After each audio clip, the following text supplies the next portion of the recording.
so keep that in mind. Yeah, hey, forget I asked. That'll definitely do. Ew. Join the Discord. It was the least fun I've ever had playing this game. A small but vibrant and extremely humble community. No, I've seen the sleeves, but I'm like, you said you're suiting up, and then you put your sleeve on. Thank you for saying that. Because I'm a demon on the keys. Next thing I know, we're both dead. I immediately left the lobby. In Vietnam. What are they playing for? Are they playing to win? Stay humble. Stay humble. Bjorn Dropshot. I don't know. Just get a 3080. In response to someone wanting a 3090. Okay. That's the dumbest thing I see in chat so far. Yeah. It's actually harder to get a 3080 than a 3090 right now, Bjorn. Yeah. So that wasn't super helpful advice, was it? Well, he's 12. Welcome 13, to, whatever he is. He's 13, of course. Welcome to the Dropshot Call of Duty podcast, episode number 110. My name is Casey, also known as Razanon. I am joined, as always, by my good friend Tanner. Hello. Tanner's trying to do too much to change for season 2. This is, of course, season 2 of You're changing the Dropshot. fucking program. I'm changing the program. Okay, do you have any other... So, that's interesting because after the last episode, we did not get a glib, flippant, stay humble. A stay humble. I can't even do it because it makes me laugh. We got a normal one. We got a season 1 stay humble. What was that about? Did you just forget or what? I like to switch it up here and there. Okay. I'm not just gonna keep, one act the whole season. Okay. There's gonna be a lot of content drops this season, right? Okay, we can call it that for sure. Well, there will be a lot of content drops this season on the Dropshot of Call of Duty podcast. In more ways than just dumb shit we say. So we'll keep you apprised. Got a big ep today in store. We have fucking season 2 going live at a time tonight. Thanks, Activision. Sometime. I mean, I've never seen. We'll do the update around 9, 10, 11 maybe. I don't know. One of those times. I've never seen ever a patch that is scheduled for a time frame. The day of, by the way. Like, it's fine to say, like, yeah, season 2 will be like in like late September. If it's like January. Okay, fine. But the afternoon of, don't tell me 9 to 11. Pick a time. Pick a time. I mean, there could be a time slot, sure, but tell us what that means. Not between 9 and 11. Okay, is it 9? Is it 11? Is it for the whole 2 hours? Like H1Z1 used to always be like, there's an update. 9 p.m. Pacific Standard Time, servers will be down for 3 hours. That's it. It's as simple as that. What do they say? Oh, between 9 and 11. I don't know. Just keep refreshing. It'll go live at some point. Yeah, you'll figure it out. That's what they're saying. They're saying like, well, the patch is tonight for season 2 and you'll figure it out. That's what Activision's telling us. So anyways, big ep in store regardless. And before we get into that, a couple announcements. Now, we did do an episode of the broadcast last night, which is now live. So not many new patrons to talk about today, which is fine.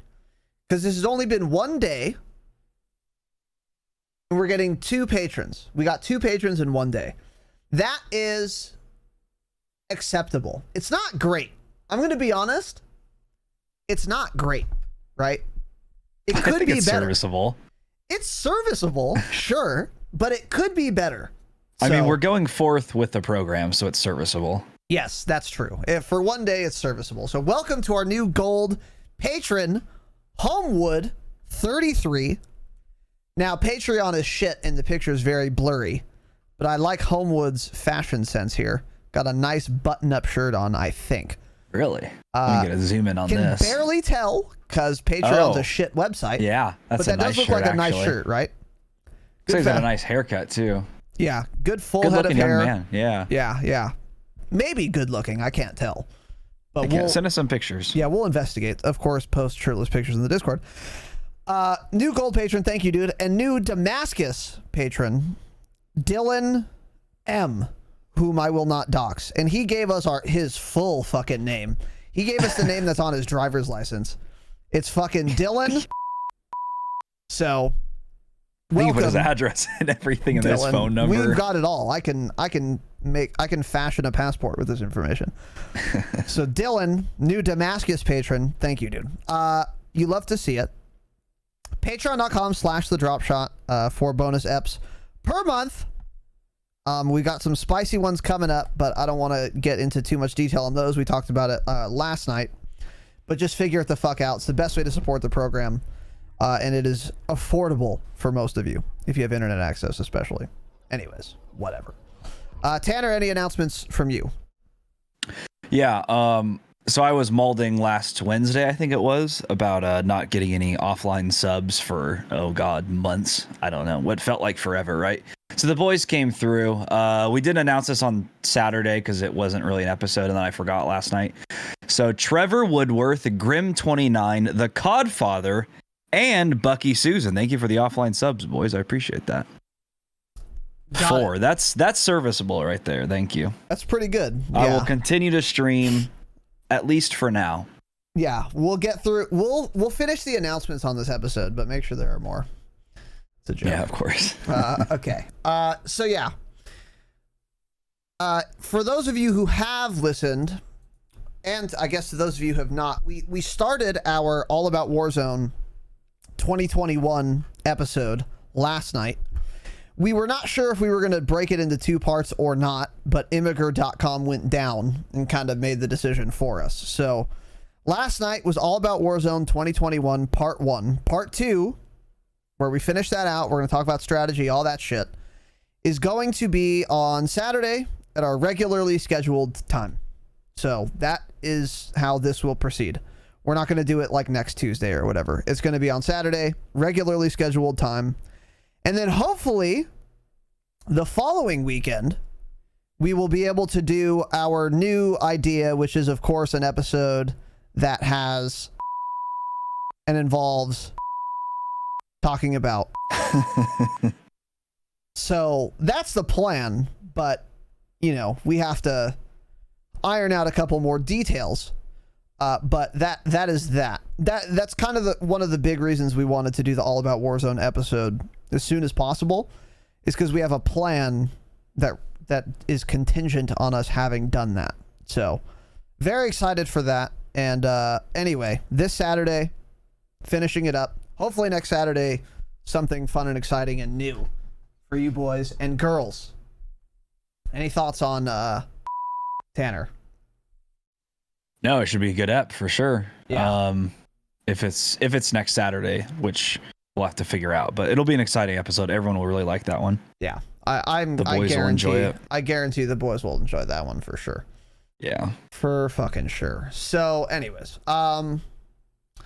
another thing too is normally on this episode I would go over more new discoveries from like JGod, True Game Data, Exclusive Ace in detail. As we did, I think even as soon as last week, because these are of course the new patch notes authors now. So I'm forced to do this. Not that I have any problem with their content. I love their content. It just sucks that Activision won't do it for them so that I could read patch notes for you, right? That sucks. So normally there were some interesting discoveries in the last week.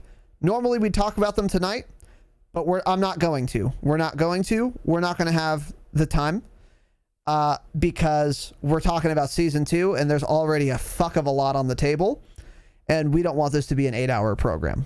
So all of that is to say, there were some interesting discoveries made about the Stoner LMG, the Cold War LMG, and how it performs in Warzone and how vehicles operate in Warzone. Both very interesting. The vehicles one especially is odd. And these were made by Exclusive Ace and JGod respectively. Again, I'm not going to cover them tonight. We're not going to cover, tonight. But feel free to find their videos on YouTube and check them out. Because otherwise, if there weren't a new season tonight, we would be talking about both of these things. But it's just not, it's not in the cards this evening. And I did post the Stoner video in the Discord. Join the fucking Discord, of course. Yeah. And it is the dumbest thing I've ever seen. I mean, it's crazy. The TLDR is that, so Exclusive Ace gives you the optimal class setup because he tested everything. And the most broken thing about it is the SAS combat stock. The ADS strafe speed with an LMG, by the way, is like FFAR speed.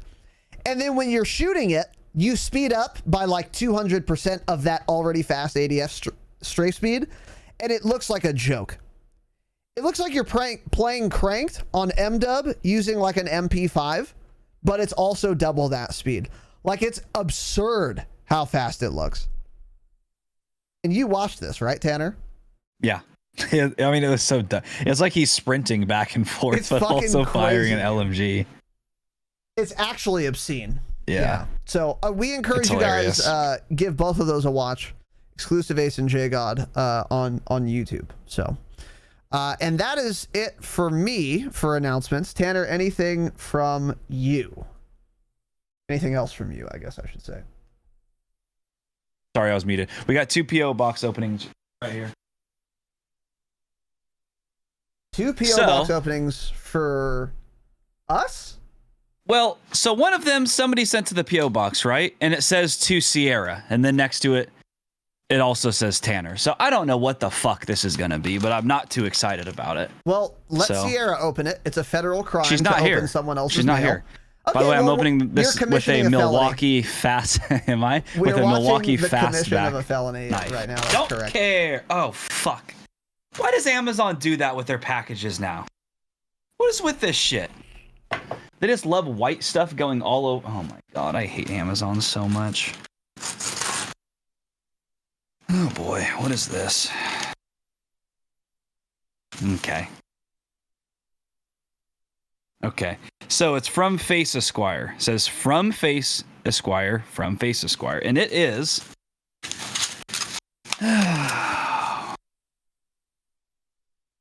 McCormick Ground Savory. Okay. Well, I will never be using that. Wait, Thank what you, is though, it? Face. It's savory. I don't know. It's a It says spice called savory. Savory? Savory has an aromatic, thyme-like flavor with a peppery bite. Used Okay. to season beans, vegetables, chicken, pork, stuffing. I'll stuff something. Soups and stews. Okay. Maybe you can put that Well- on your beans and toast then. It I recommends could it. put that on my beans and toast. You disgusting. Thank you, Face. I'm sure she'll be very excited to use that. Face, that was an excellent P.O. Box delivery. Fantastic. All right, what do we got next? Next up, this is from Chris Baclair, I believe. Ooh, Chris Craved Baclair. Gaming Podcast. Yeah. Okay. This is a big box, so let's see. I can't lift it up because it's too big. Could be a bomb. We'll see. It's possible. Maybe we'll watch the commission of 2 felonies tonight. Watch. Yeah. Okay. Okay. Tanner and Casey, share this gift. It's for both of you. You guys are doing some amazing things with this community, and I thought I would share my favorite drink with you guys. Ooh. Enjoy these 12-year Macallans and cigars. Cheers to this up-and-coming year of the cigars? pod. Let's Let's go, see. dude. Oh my god, look how he packed this, dude. This is a professional job here. That is an excellent must work in packing the job. industry. Yeah, it's possible. Let's fuck. Oh, Jesus Christ. Holy shit. So we got a Macallan 12-year, Ooh. triple okay. cask matured fine oak, and a Macallan 12-year sherry oak cask. Dude. Dude. Let's go, crispy boy. Let's go indeed. Holy shit, dude. That is fantastic. We've both look at been these told guys. that we have to try this for like 20 fucking years, actually. Yeah, I almost bought this when I was at Bevmo a few weeks ago. Now, I'm offended We got by a the couple little bottle because cigars. it looks like a bottle of wine, right? Let's What do you see mean, does it? Let's see the triple cask matured, please. Let's see the bottle. Okay. And tell me this doesn't look like a bottle of white wine. Oh, it does. Like a nice bottle of wine. Yeah. Interesting. Okay, McAllen, change it for sure. But let's go, dude. I am Chris, excited thank to you, try bro. that. Seriously, it's a scotch. okay. That is a gift right there, and we appreciate that, bud. Fucking. Let's see the other bottle. What's it called again? Sherry oak cask. Sherry oak or chair. Okay, McAllen Sherry. 12 sherry oak cask. Fantastic. Okay. Okay, so since Raz didn't give me the cookies, I don't give him the alcohol or the cigars. So Well- get fucked. Well. Get fucked. Okay. I'm molding at that for sure. Let's see the cigars. Let's see the cigars. I have to see these cigars. This is a very Christopher Hitchens gift, by the way. This is a gift for sure. Now, are Raz and I supposed to share these in real life together? Because that's not going to happen. You can I'm not smoke gonna- one end and I'll smoke the other, like we're Okay. like we're those dogs in that How cartoon. would I just smoke your cock? Okay. Well, we do love the gays here, of course. I don't know if we love them that much though. What is the movie called? With the dogs where they're eating the spaghetti? Don't ask me about a movie. I don't know. And then they like kiss Oh, their that dogs, movie. but It's a movie. Isn't it a Disney movie? yeah. Savory over here in the lineup. I don't know. Lady and the Tramp. Lady Yeah, and the that's Tramp. it. Thank you. Yeah. Would have been Yep. better if I could have thought of that, but I'm shit. So anyways. Crispy boy, thank you a lot, dude. That's awesome. Yeah, Crisp, that's fucking nuts, bro. I'm very excited. Appreciative of that for sure. I will have to, of course, imbibe in those things. We'll see. Maybe Consider giving Saturday. you some. No, I want to be relatively fresh for what's it called? Now, how do we Dude, share how about these the though? Saturday after, Tanner? How about the Saturday after we break them open open? the scotch and then smoke our the cigars? in the house. Yeah. Are you I'm down? sure. No, Or are of you course scared? not. Okay, so you're a pussy. I'm very Got it. scared. Pussy. Okay, your dad will come in there and pussy beat boy. you. He won't. Okay. I'll tell him to fuck off. I have a recording now sign up, dude. He won't come in. Yeah. Oh boy. Yeah, very much appreciate it, Crispy boy. Thank you, dude. That's fucking nuts. Very excited. Yeah. What are we thinking? Do we each just take one bottle, or do we somehow split? It would certainly be Each of them. easier that way. It would be easier. I'll tell you what, you try them both, and then whichever one you like the most, give that bottle to me, right? Okay. Okay? That'll- Okay, dipshit. Are they both scotches, or is one a bourbon? They're both scotches, I think. They're both scotches. It's Okay. yeah, they're both Okay. scotches. And Got it. Dumb Yeah, fuck. we'll figure it out. We'll figure it out. Cool. Yeah, so. Or what we could do, too, is you could try both, and then give both bottles to me. Because you tried them. That's all you need, right? And then I'll Yeah. take the bottles, Just right? give you the whole bottle. Yeah, Yeah. that sounds fair. Could work. How are you so smart? It's actually crazy. Yeah, who knows, dude? Anyways, yeah, Chris, thank you again, dude. Thank you very much, brother. That's an awesome surprise. Fantastic. And Face, thank you as well. I hope Sierra likes the savory. I'm sure she will. I'm sure she fucking will, indeed. Santeria also, thank you for the fucking 1,000 bits, dude. Quite the new frog. Quite the new frog, dude. Thank you, brother. Welcome back. Glad you've been enjoying the program, dude. Good to have you here, live as fuck. And 1,000 bits, a lot of scratch. Much appreciated, brother. So thank you. Thank you again, Crispy Boy, Face, everyone. And now we are going to get into a thick episode of the program. So if you were listening for the jingle, here it is.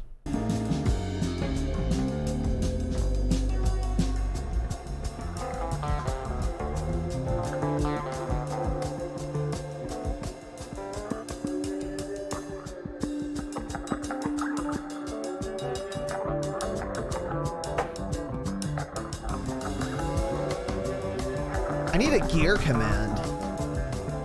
I'm gonna figure Just that texted out. Sierra a picture of the savory and said this is for you. That's fantastic. All right. I'm gonna write down a gear command here real quick. Here we go. Stream stuff. Make a gear command. Someone asked what kind of camera I have. It's in the Amazon gear panel, but I have an Sony A6400 And then my lens is a lens. I don't remember what it is. So just go look It's at a the lens. Yeah, it's a lens. So It's just a camera lens. Go peep the panel, brother. Anyways, first section of the program tonight. Again, we are on the precipice of season 2, which I'm excited for.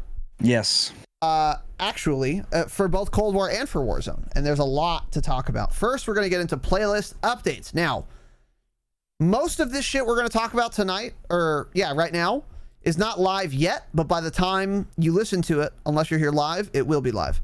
So, featured playlists, Black Ops Cold War, Apocalypse 24/7, which is one of the new maps, just 24/7. And by the way, Apocalypse 24/7 gave me very strong... What is the fucking map, dude? Village MW3 vibes. Very strong. Yeah. Very Okay. strong Village MW3 vibes. It's Cool. in the jungle. It's got the same like Vietnamese kind of like architecture, you know. From what I remember seeing in the screenshot, but it looks like it could be fun or terrible, depending on how the map is designed, which we don't know yet. But that's going to be one of the playlists. Gun Game is coming back. You guys all, or many of you, know what that is. Basically, it's free for all. Everyone spawns in with like a Glock. If you get a kill, your gun automatically changes to another gun. First person to 15 wins. So you have to get a kill with every gun before anyone else. Gunfight Blueprints is coming back. New Season 2 Blueprints, K. Snipers Only Mosh Pit, K. Nuketown 24/7 and Face Off. Face Off, I believe, is 3v3 or 1v1? I think it's 1v1. The name would imply 1v1. So. Isn't I thought it was 2v2 or 3v3, wasn't it? 3v3. It might be 3v3, yeah. Okay. Yeah. Got it. And then also in Zombies, we've got Outbreak, which is the new mode, which we'll talk about. Dead Ops Arcade, first person, and it says private in parentheses. I don't know what that means. Like it's single player? Is that? Has Whatever. anyone ever actually played Dead Ops Arcade? Excellent question. I mean, Here's what we'll say. If you've played Dead Ops Arcade, unsubscribe from this podcast. Yeah. Let's put it that way. So, and then Onslaught Apocalypse, which is like the PlayStation exclusive thing for a year, which again, no one will play. Just like they didn't play Spec Ops Survival last year. Yeah. Or this year, actually. I've never even considered playing it. I hadn't thought about it until right now, in fact. So, anyways, those are the playlists. And now on to patch notes. So, Season 2 revealed. Lots of shit to talk about. I looked at the patch notes, I looked at the roadmap, and I looked at the blog post, and I've curated what I think is worth talking about. I'm not going to go over the bug fix to league play where 1 out of 80 million people sometimes crashes when they go to their audio settings. I'm not reading all of it. I'm not reading something like that. But I've curated the important notes, and we're going to discuss them. And there's plenty to discuss here. So these are all related to Season 2. Number 1, the release date. Cold War will receive a rolling update on February 23rd, scheduled between 9 to 11 Pacific time. And that's in the past, of course. And Warzone will receive a rolling update tonight, the 24th, from, again, 9 p.m. to 11 p.m. Pacific time. Rolling update, yeah, that implies what Tanner kind of said about H1Z1. They shut off the servers. They, whatever, make the hamsters start running. Apply the fixes, whatever. So, I don't know. I don't know when to expect this to be done, but whatever, from 9 to 11. Along with kicking off a new season of content, these updates will also include quality of life improvements and bug fixes to the current Black Ops Cold War and Warzone games. Now, here's an asterisk here, okay? Special note from the editor. That's me, by the way. No, it won't. This game, this update, this season, may or may not fix a few bugs. It will make the game run worse. Period.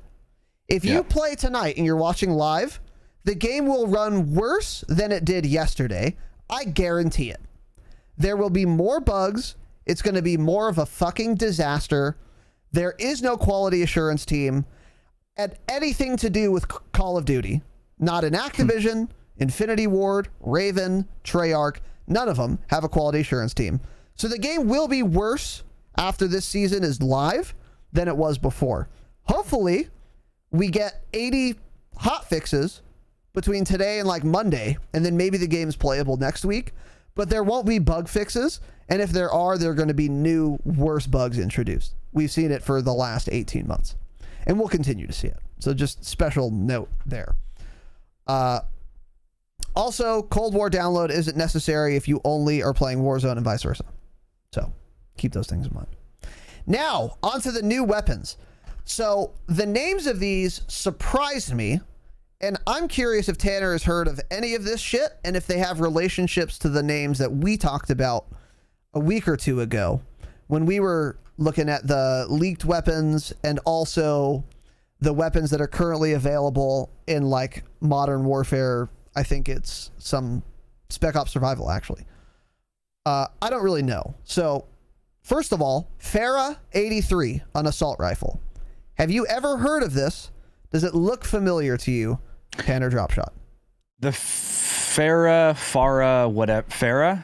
83. It's supposed to be the Galil.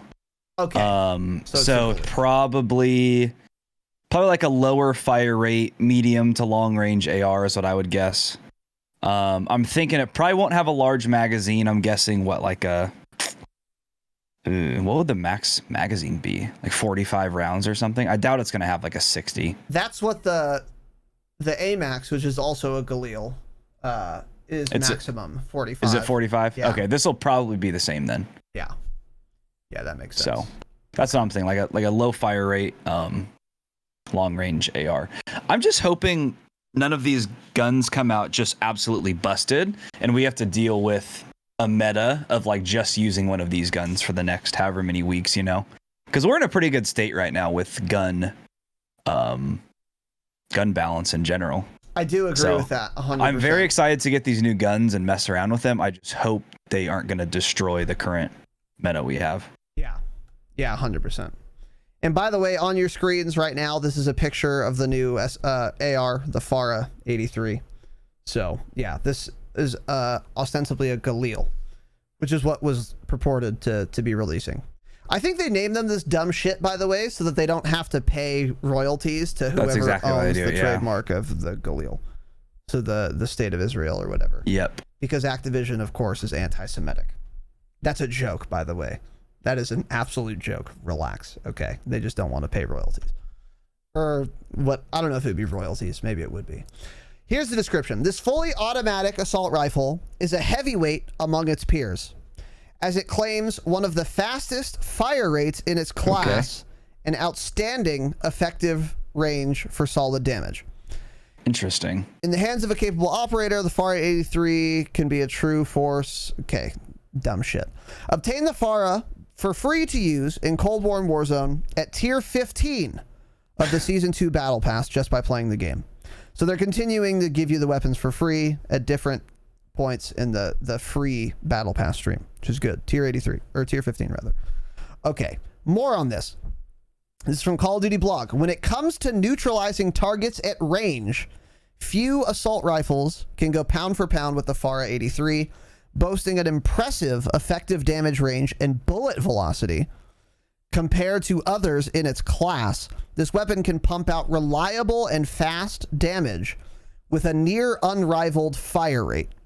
All this power comes in a heavier package that weighs down handling speeds and causes some strong recoil. Okay. So what I'm hearing here is that it's very similar to the AMAX. However, this says it has a very fast fire rate, more than most other ARs. Yeah. Does a real-life Galil have a fast fire rate? Because the AMAX doesn't. The AMAX fire rate is fine, but it's not like... It's not near unrivaled. I don't know. I didn't think it did. But I'm not Israeli, so I'm not sure. Yeah. Well, sure. So, okay.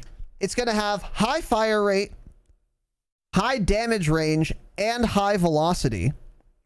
And then slower ADS time, movement speed, etc. Cool. So hopefully not a good gun in Warzone, right? The fact and is, high recoil too, but yeah, go yeah, ahead, sorry. strong recoil and heavier package that weighs down handling speeds. Yeah. So this already isn't sounding like it's going to be a top Warzone weapon. I'm getting like Scar handling and recoil vibes with it sounds like a faster fire rate then. Yeah. Ooh. Yeah. Probably. It would probably be most similar to a Scar, except instead of a 20 round mag, you'd get like a 45 or something, which will make it potentially busted. Yeah. I'm very excited to try this weapon. I'm excited for new shit to come to Warzone. Hopefully it's not insanely OP like you said, but between this and the SMG, I bet one of them will be. I bet one of them will be. So I'm sure. We'll fucking for sure see, but there's one. Next one, LC10, which is an SMG. And I'll pull up the image for you guys post haste here. So there we go. Oh, fuck me. I fucked it up. Hold on. Well, this isn't a great broadcast, is it? Let's do... okay. A well-rounded full auto submachine gun, the LC10 grants CQB, close quarters battle operators, the ability to stretch fights out into the mid-range on a smaller agile weapon platform thanks to its solid accuracy and extended effective damage range. Although its damage per shot is on the lower end of the SMG spectrum, its above average fire rate and lower recoil can prove to be a deadly combination. And this is unlocked at tier 31 of the Battle Pass for free. More on this. If it weren't for its size, the LC-10 could be mistaken for an AR thanks to its well-rounded nature and an effective damage range that stretches out whatever. Heralded for its accuracy and reliable fire rate, this SMG comes equipped with a 34-round magazine as standard to give operators a bit more leeway when engaging multiple targets. Now, to me, this gun sounds fucking terrible. Like busted terrible, right? No, like not good. Like a striker. If you told me this description was for a striker, I would believe you. Sounds exactly the same. And the striker is shit. In Warzone, anyway. It's funny. I was thinking the opposite. I was thinking it sounded like a Mac 10. Interesting. Interesting. Because of the I was gonna say I'd rather just use a Mac 10, but yeah, go ahead. Agile, extended effective damage range is what it sounds like to me. Also, I know we kind of talked about this before. I genuinely think I'm going to give it to them this time. I do think these weapons, their attachments in Warzone will work correctly when the gun comes into Warzone. We're going to see, hopefully tonight. We're going to see. It will be mind-blowing if they release these and none of the attachments work again. That's where I'm at. There's no way they can do that, right? I mean, there's just no way. So that could be like the turning point for these new guns, is if all of their attachments work properly, that's how they could be nutty. Yeah. The difference between... Go ahead. Well, if it comes equipped with a 34-round mag, what do you think the extended's going to be? True. I mean, is it going to be like 60, a little drum mag, maybe? 65. It's a Cold War weapon, so maybe a little drum mag. Little drummy boy, yeah. Little drummy boy, yeah. Old-fashioned drummer boy, yeah. That's a good Christmas song, by the way. Yeah. Well, the difference between this and a Mac 10, though, is that in the description of a Mac 10, it doesn't say it has less damage than an average SMG.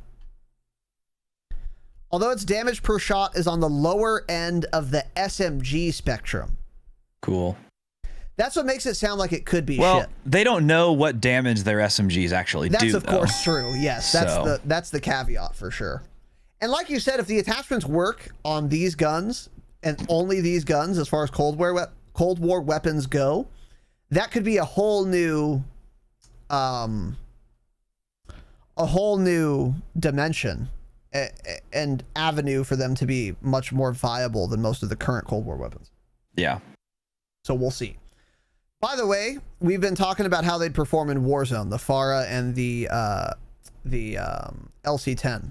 So let me tell you guys real quick. Farah 83 Cold War multiplayer will be shit. It's not going to be good, period. The time to kill in that game is too fast and the headshot multiplier is too dumb. I find it inconceivable that this is good in multiplayer. There's no way. Maybe in combined arms, it would be workable, but with how disgusting LMGs are, this would just be like a shittier LMG in Cold War multiplayer. I can almost guarantee that based on the description of the gun, number one. Interesting. It's got the high fire rate, though. Yeah, so does an RPD. Okay. I just don't see it being good, to be honest. Maybe it could be, but I would be very surprised. And then the LC-10, so we talked about it in Warzone. In multiplayer, Cold War multiplayer, this could be pretty fucking good. Because the Striker in like MW multiplayer is not bad at all. Whereas in Warzone, it's probably the worst gun you can pick up. Like, that really am I shit. bugging for thinking the ground loot Striker in Warzone currently isn't bad? Yes. Like, it's really okay. So you would take like a Bison over the Striker ground loot. Yes, because the Holy you're talking shit, about you're that stupid. purple Striker, right? The one that has a hollow sight on it with the flip down magnifier. I like that gun, honestly. In for a ground loot shit gun, it's not bad. Yeah. Okay. It's so bouncy, dude. Maybe because it has the hollow, it has more visual recoil, though. That's possible. Well, I don't.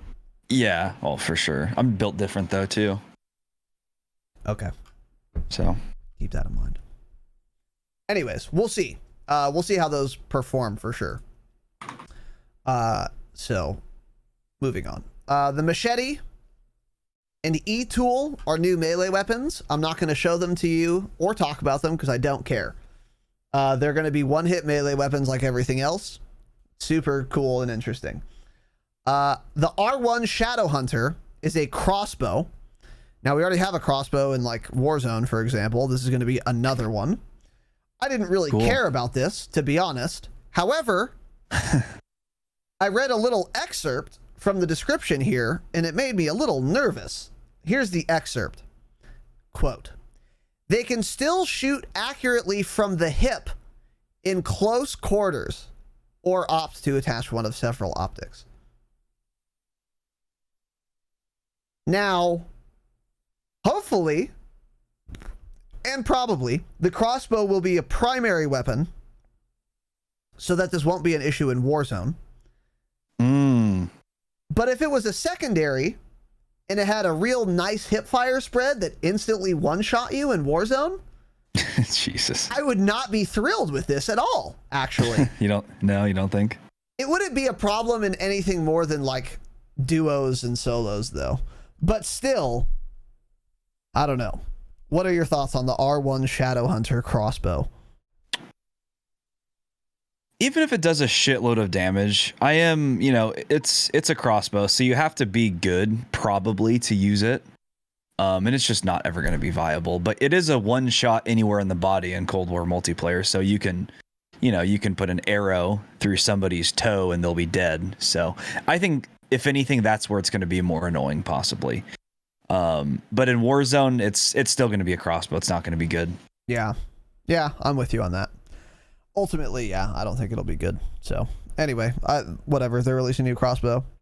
Who uses crossbows, by the way? I don't. Bango. Well, okay. Let's move on. Oh yeah, good idea. Go this Friday, Damascus Hangout. R1 Shadow Hunter crossbows only. That's fake news. So figure it out, dipshits. It's absolutely fake news. And then next up, we have another interesting weapon to talk about here. This is the ZRG 20 millimeter. This is a sniper rifle. And let me read to you the description. Built for sharpshooters who need power to eliminate targets at extremely long ranges, this bolt-action sniper rifle boasts a faster bullet velocity than any other weapon in its class. It's a lot, by the way. As well as the ability to eliminate operators with a single shot to the head, chest, or shoulders in exchange for a slower fire rate. its reload speeds are among the fastest in the category, allowing snipers to quickly change out magazines when faced with multiple hostile forces. And then you can obtain this along with the machete and the E-tool and the crossbow by completing like a challenge to unlock them, or to just buy it from a bundle. Now, this description of this sniper rifle is very interesting to me, and I have different opinions on it. So, I don't have an image for you, unfortunately. So, in Cold War multiplayer, snipers are so good already that I don't really care about this, actually. This can be a really good sniper rifle to use in combined arms on, like, Crossroads, for example, where you want to snipe kids at really long range. You have an even better sniper to do that with. And that's cool. That's fine. So the Tundra is the AX-50. The ZRG is going to be the HDR of Cold War multiplayer. However, when it comes to Warzone, we might have a new very long range sniper rifle that takes the place of the HDR in the ZRG. Extremely long ranges, fast bullet velocity, very generous one-shot kill zones. So this will certainly be a one-shot kill to the head in Warzone. It's going to come down to, number one, the optic, honestly, and number two, the bullet velocity and how it stacks up compared to an HDR. Fast reload's also pretty good too, for sure. And slow refire time, I don't know, man. At extremely long ranges, you know, HDR doesn't have a very fast refire time either. So I think this could be the new extremely long range. Let me put it this way. If you use an HDR in Warzone, you might be switching to the ZRG. This might be better, actually. And also, Cold War snipers get that 1 to 10x scope or the 2 to 20x scope. And if you have a sniper that has enough velocity for that to actually be valuable, then you can get on top of ATC and reliably dink kids at like 700 meters plus. Maybe, if the velocity is competitive enough, and if it's better than the Cold War, or excuse me, the HDR from MW. Now Tanner seems to disagree. What are your thoughts? Okay, so the ZRG 20 millimeter. So what you're saying makes sense. How Cold War the snipers are already really good. So I'm thinking this is going to be not a good sniper in Cold War. Well, okay, I just said they're all good. So all the snipers are better than any other gun in Cold War, right? But compared to the other snipers in its class, I don't think the ZRG is going to be good in multiplayer. Okay. Because if it's got it's going to have a shitload of recoil, a slow fire rate, and that's not what you really want in Cold War. Cold War is a game where it's easy to quick scope kids. That's why I think like the Tundra and Pellington are just going to be better. Because even though they're not always going to one tap, they have less damage. Their fire rate, their handling, their rechambering speed, it's just going to make them better in multiplayer, I think. So I was just looking this weapon up in real life. Link me up. Apparently, link it in chat. It only has a 3-round detachable magazine. Oh. So if that's how it is in this game, it will not be good. If you go into Warzone and it default is a 3-round mag, it's going to be utter shit. So this is 20 millimeter. This is bigger than a 50 caliber bullet. So if they do it correctly, it should have a shitload of recoil. It should be hard to get back on your target again. So it's like, sure, you can use that 20 times scope you were talking about, but if you're that zoomed in, I expect that reticle to jump up to the, directly above you, right? You should not be able to get back on target that easily. But that's what it sounds like. This is a real life anti-material rifle. Just a huge bullet. So I don't think it's going to be good in either game, to be honest. It's going to be too bulky and heavy. and I don't think it's going to take the place of an HDR. It would make sense that it has a very small mag, and the reason, and that's the reason that they have like a really fast reload speed to like balance it. So that actually would make sense. Like a 3-round mag, and then to like offset that, it's like really fast reload speed. That would make sense. Yeah. Interesting. We will see for sure, but you could be right on that. Bigger than 50 cal. That's crazy. 20 millimeters is almost an inch. An inch is like around 24 millimeters. That's a big bullet. boy. That is a big That's a boy. thick boy. That's gonna be chunky for sure. That's a chunky boy. Yeah. Insane. Interesting. Okay. Yeah. Why did you not link the article? I'm gonna get a beer 1 sec. It's just a Wikipedia link, so I mean it's probably all fake news anyways. Well, liberals who write articles don't know anything about guns. So that's why it says quickly change out magazines. There we go. Yeah, you can quickly change out magazines because it holds 3 rounds probably. Yeah. Okay. Interesting thought there, Goat. What if this is nutty against vehicles? Ooh. What if this like 3-shot blows up a fucking Bertha or something? That could potentially be nutty. Already chunk vehicles? I don't know who uses the Rytec, right? Yeah, it could. Good point. Rytec's a chunky boy. It is. So we'll see. Well, dude, this thing is holy shit. This thing is huge. Hold on a second. I'm gonna link this in chat. Okay. Well, I'll pull it up for the broadcast here. Either this man is 4'8" or that gun is a thick long boy. Okay. Let's take a look here. Oh my god. So here's the gun in real life. He looks like a short man though, for sure. But that's either way. He's not the tallest guy. Look how thick that barrel is. It's thicker than his fucking wrist. That's literally like a 6'2" weapon. You should not be able to even run in Verdansk if you have this weapon out. I mean, you should be forced to walk, right? You should. Yeah, for sure. You shouldn't be allowed to design this for a video game. That's how dangerous this gun looks. Like, it's too dangerous to code into the game, actually. It's too dangerous, yeah. That thing I mean, also, giant. that man is only 4'2", so. Yeah, well, that's a big fucking gun. Holy fuck. What do you bet that weighs? Oh, God. That has to be like 90 pounds. That's let's look this up. No. Anzio 20 millimeter. I don't think that heavy. Yeah, it's probably a little excessive. No. Mass between 59 to 130 pounds. How is it that much of a difference? Whether it's loaded or not, that's how big the bullets are. Yeah. I don't know. Length 100 inches. So that's what? 12? 100 over 12? Holy shit. I don't know. I don't care. But anyways. Yeah, dude, that's a big boy. Wow. That is a big boy. So. I don't know why they're putting this in a Call of Duty video game, to be honest, but okay. It does make me mad when it's like an infantry shooter game and they put in anti-materiel like weapons.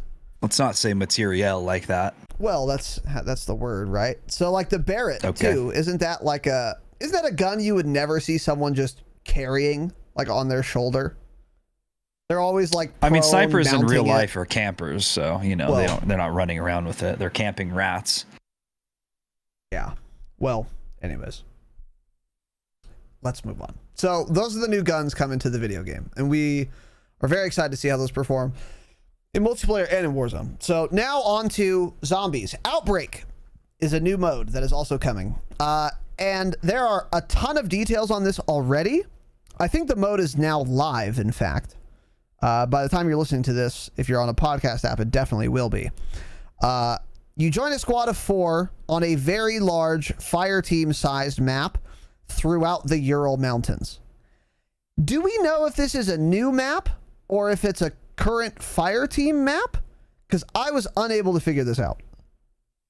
So when we were watching that stream last night, of that man playing it. He was a man, yeah.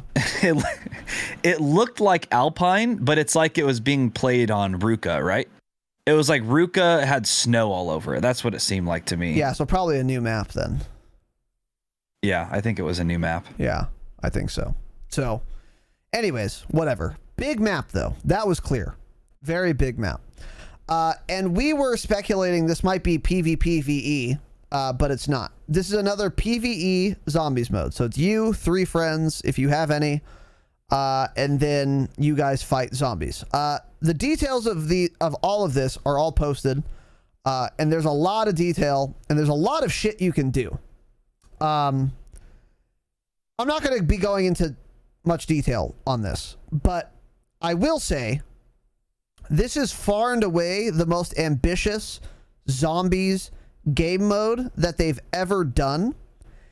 And in the article they wrote, or the blog post they wrote, they were stressing the fact that you can do like different shit each time you play, like before you exfil or whatever.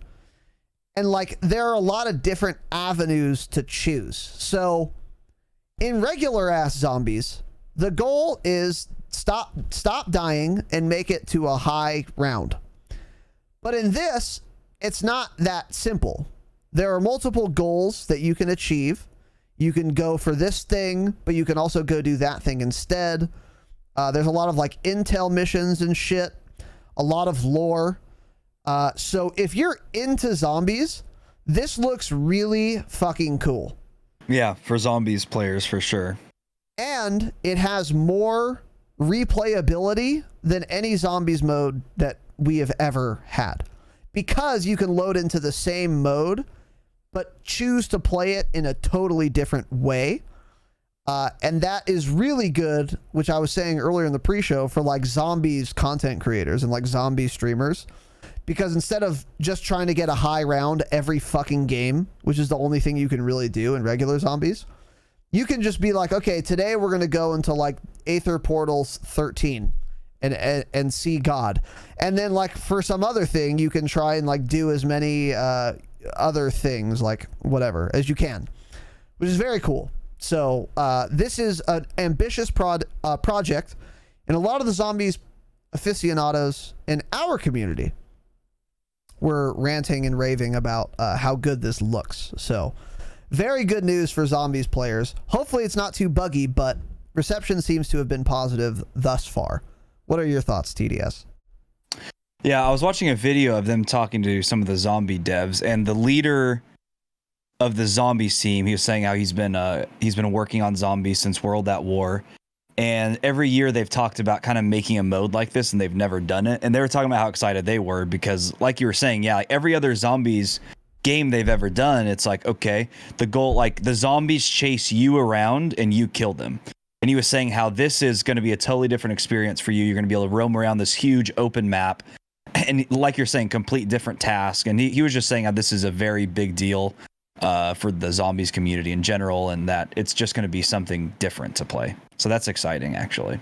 Because yeah, zombies, it just gets so boring so quickly. I don't know how people replay it that many times. So this could be the answer to that. I still would have liked some sort of like PvP action in there somehow. Yeah. But I mean, this definitely sounds more fun than regular zombies. Because it gets to a point and it's like, okay, cool, leave one alive, buy shit, kill the last guy, let's run around here and kill all the zombies that come in the next round. It's just like, it's dumb. Yeah. So. Yeah. For sure. So this is very, very cool to see. Definitely. And we will be getting into PvP modes involving zombies, by the way, shortly, because we have some intel on that, though not too much.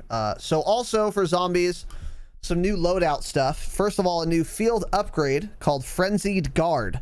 Upon activation, all enemies will immediately target the Frenzied Guard user for a brief period, during which time only armor will take damage. Use Ethereum crystals to upgrade Frenzied Guard with powerful modifiers such as having it repair all armor upon activation, increasing its duration to 15 seconds, and even slowing all normal enemies to walk speed while it's active. So none of like the big chunguses or whatever. By the way, pro tip, I played a lot of MMOs, so my immediate first thought right now, wait until your armor gets broken and you're already getting fucked up anyway, then pop Frenzied Guard. So then you just won't take any damage. You won't waste your armor. Yeah. So there you go. But that is a new field upgrade that you can use, level, etc., which is pretty cool. Seems pretty busted. I don't know why I would use heal anymore. Although you can use heal to res your teammates. So maybe it's not totally busted. But that is cool to see for sure. And then we also got a new ammo mod, Shatter Blast. The Pack-a-Punch and Elemental Pop will now include the Shatter Blast ammo mod, which makes all bullets deal explosive damage. Pretty straightforward there. Each bullet also has a chance to explode, dealing additional explosive damage and destroying any impacted armor. This is intended to help destroy heavy zombies. This fantastic mod comes with plenty of explosive upgrades through the skills menu, including having all explosives deal damage to nearby enemies, knocking down normal enemies, or double their size for an even bigger bang. So that seems like a great ammo mod as well. And I think there's something where you can have like every ammo mod on your gun. I'm pretty sure that's a thing you can get in zombies. So now that's going to be even stronger with Shatter Blast. Yeah, how did you do that? I don't remember. I'm pretty sure that's pretty true. sure you can, right? Yeah. I think, and it does a random one, I believe. Yeah, maybe it's not that. It just does a random one. That's correct. Yeah, that's what it is. Yeah. So anyway, there's another thing in the random pool. So that's pretty cool. But also, which I think is very cool, 2 new skill tiers, tier 4 and 5. So right now you can only level up like your ammo mod. So you have the ammo mod, like whatever, the fire or the cryo blast. Okay. And then you can get tier 1 cryo blast by spending Ethereum crystals, which you unlock from doing well in a zombies match. And then cryo blast is better because it gets some other benefit. Tier 2, tier 3. They've added tiers 4 and 5. And those things are going to do something. So that's like a lot more content they've added to like everything. So now there's even more shit to unlock. Make it easier. It will make it easier. Theoretically. Unless they've scaled up the difficulty of Outbreak, for example. But it's absolutely going to make like Die Machine easier. Because they're not going to scale those in the same way. So for you zombies like world record watchers, expect them to be shattered soon. Because zombies did get easier on like that map for sure. 100%. So also some new maps for Cold War multiplayer. Apocalypse 6v6, and this is at launch. It is a small to medium sized map. As I said, it gave me Village vibes strongly, which I believe was an MW3 map. Got a very similar vibe from seeing a little bit of that. Golova, which is multi-team. Now, I have no details to share other than to ask, does that mean it's for 6s and 12s? Because there's only one multi-team mode in the game, which we're going to get into. Which is, well, I guess there's 2. There's Fireteam Dirty Bomb, and there's now the new Hardpoint multi-team, which we'll get into. Multi-team. But this is a multi-team mode. That's what the Call of Duty blog said. I don't really know what this means, unless it's only a Hardpoint multi-team map, which I find unlikely.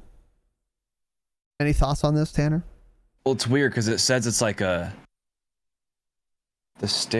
terrain on which the town was built provides some long-range firefight opportunities, but encourages tighter CQB play around its objective areas. Yeah, it sounds like it's a big map. It sounds like it's honestly designed just for this hardpoint mode.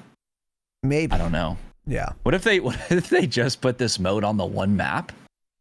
I mean, it's possible, right? We have no other maps to play it on. Well, they put Crossroads on 2 maps, or Combined Arms on 2 maps at launch, so I wouldn't put it past them. So anyway, I don't know, but that's a new multi-team map. Yeah. I hope this is also in Combined Arms, by the way, because guess what's not on this list? A single Combined Arms map. fuck. Yeah, you're right. Still They no just don't care. combined arms maps. Yeah, people must not play it. Yeah, 100%. They must not. They must Which not. is, again, this is what we said about Modern Warfare. If more people played 10s, a lot more people would have liked Modern Warfare multiplayer because it was way better than regular multiplayer. F's in the chat for 10's Dom, as we So said people are doing a the year same ago. shit this year. They keep playing the same 5v5, 6v6, 4v4 shit they've been playing since Call of Duty 4, and you know they think that's still good, so that's what they still play. And they haven't tried combined arms or 10s in Modern Warfare multiplayer, and they haven't realized how much better it is. Yeah. So True. figure it out, rats. Figure it out indeed. Anyway, yeah, not sure what that means. Hopefully Golova is on combined arms. That would be great, but we don't know yet. Also Mansion, which is a 2v2 and 3v3 map, K.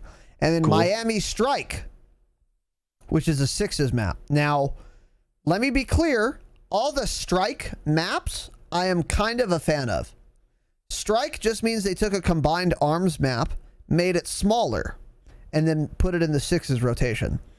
And they are 2 for 2 as far as I'm concerned. Now, Modern Warfare tried to do this when they made like Promenade Assault, I think is what they called it. Or not, excuse me. Anaya Palace Assault or something. And it's the worst part of Anaya Palace, and they made it a 6s map. So Cold War, Treyarch, on the other hand, because they know how to make maps, have been not making this mistake. They have not been choosing the worst parts of their combined arms maps. They've been choosing good parts of their combined arms maps. Crossroads Strike is like one of the best maps, 6s maps in Cold War. Like, it's a very good map. It is very good, yeah. So, an Armada Strike is pretty good too. Not as good as Crossroads Strike, to be clear, but it's fine. It's serviceable, as we would say. So now they're doing Miami Strike. It's Miami, but it's smaller and it's daytime. Wonder why it's daytime, by the way. Because everyone hates night, right? So what part of the map is this going to be? What do you think? Just mid? Where the cars are at? It can't be. If it's mid, I won't play it, and I'll uninstall Cold War Where and else would it stop be? making episodes, right? So Think of each edge of the map. One is either covered in buildings, the opposite, like the long way. Yeah. It's an open beach. And the other two sides of the map are also full of buildings. There's nowhere else to put it. You know, I think it'll be mid, and would they do some changes to mid? Because Crossroads Strike, obviously there's different things placed there than there is on regular Crossroads. Yes. So I'm thinking maybe with Miami, they do the opposite, and they kind of remove some of the vehicles and like the little walls in the middle of the map and kind of change it up somehow. I mean, I don't see how else they would do it. What they maybe could do is, you know how like one side is like the hotel? Uh-huh. They could, it's not a hotel, I don't know what it is, but you know what I'm talking about.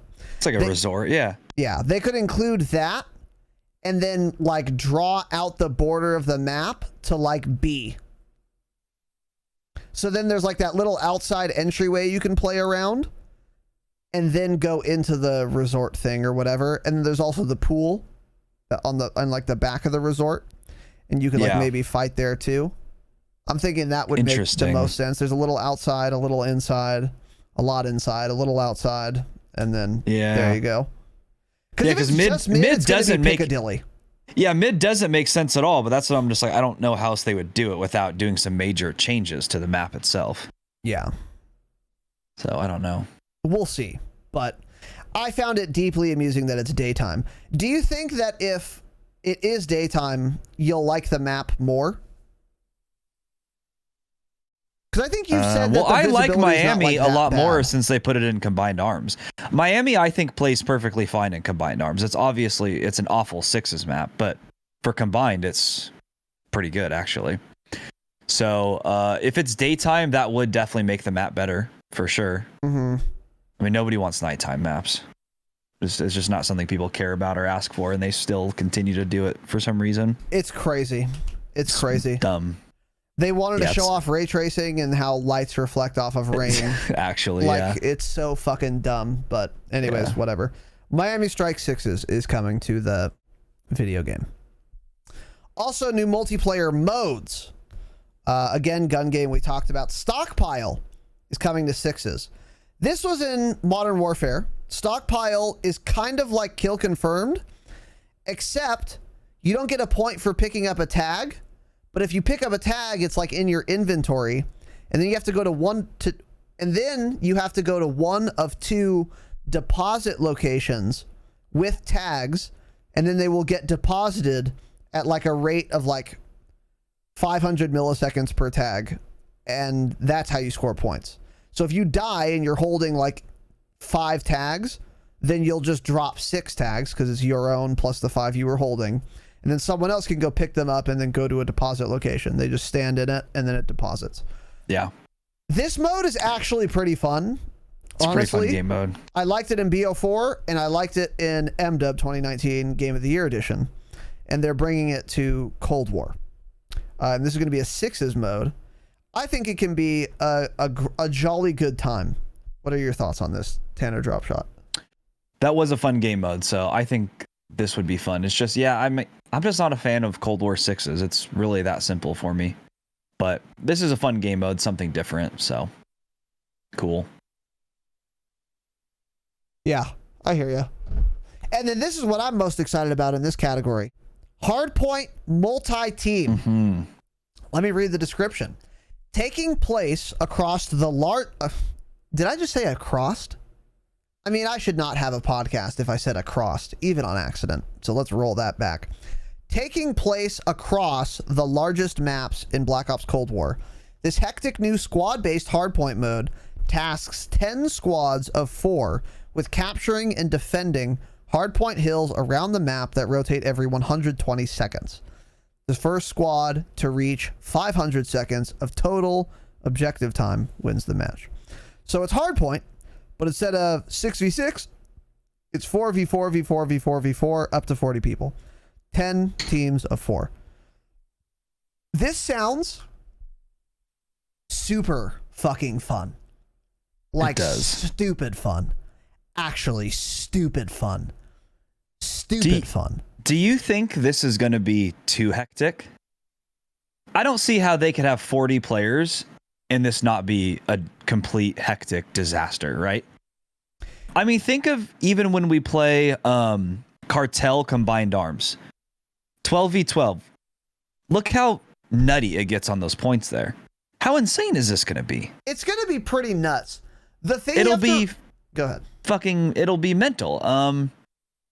Is there some way that like there would be 2 hard points on the map at one time or multiple hard points? Do you think that's a possibility? No.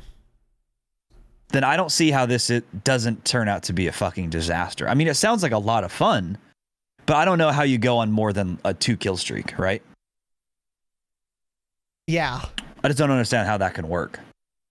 It's going to be hectic for sure, but like, let's say the hard point is in a building.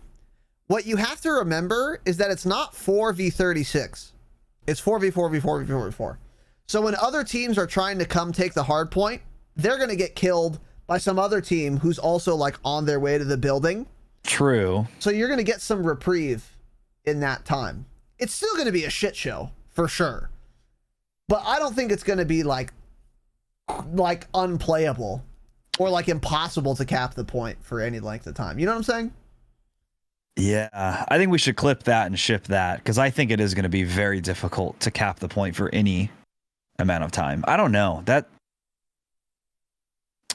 I don't know. On paper, this sounds insane. You're right. It sounds interesting and fun, but also okay. The first squad to reach 500 seconds of total objective time. That's a ton of fucking time. There's no way.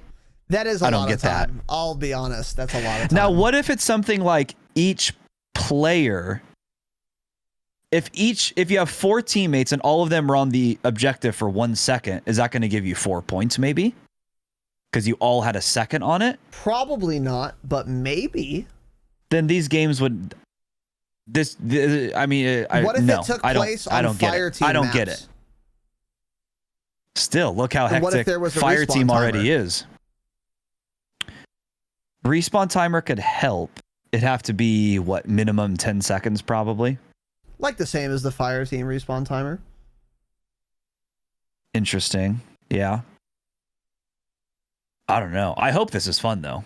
I do too. I hear it sounds more fun than anything in Cold War, so that's good. Yeah, I hear your concerns for sure. Yeah. I think it is possible for them to execute this well, but maybe not. I think we'll have to see. But the largest maps in Black Ops Cold War are the Fireteam maps. Yeah.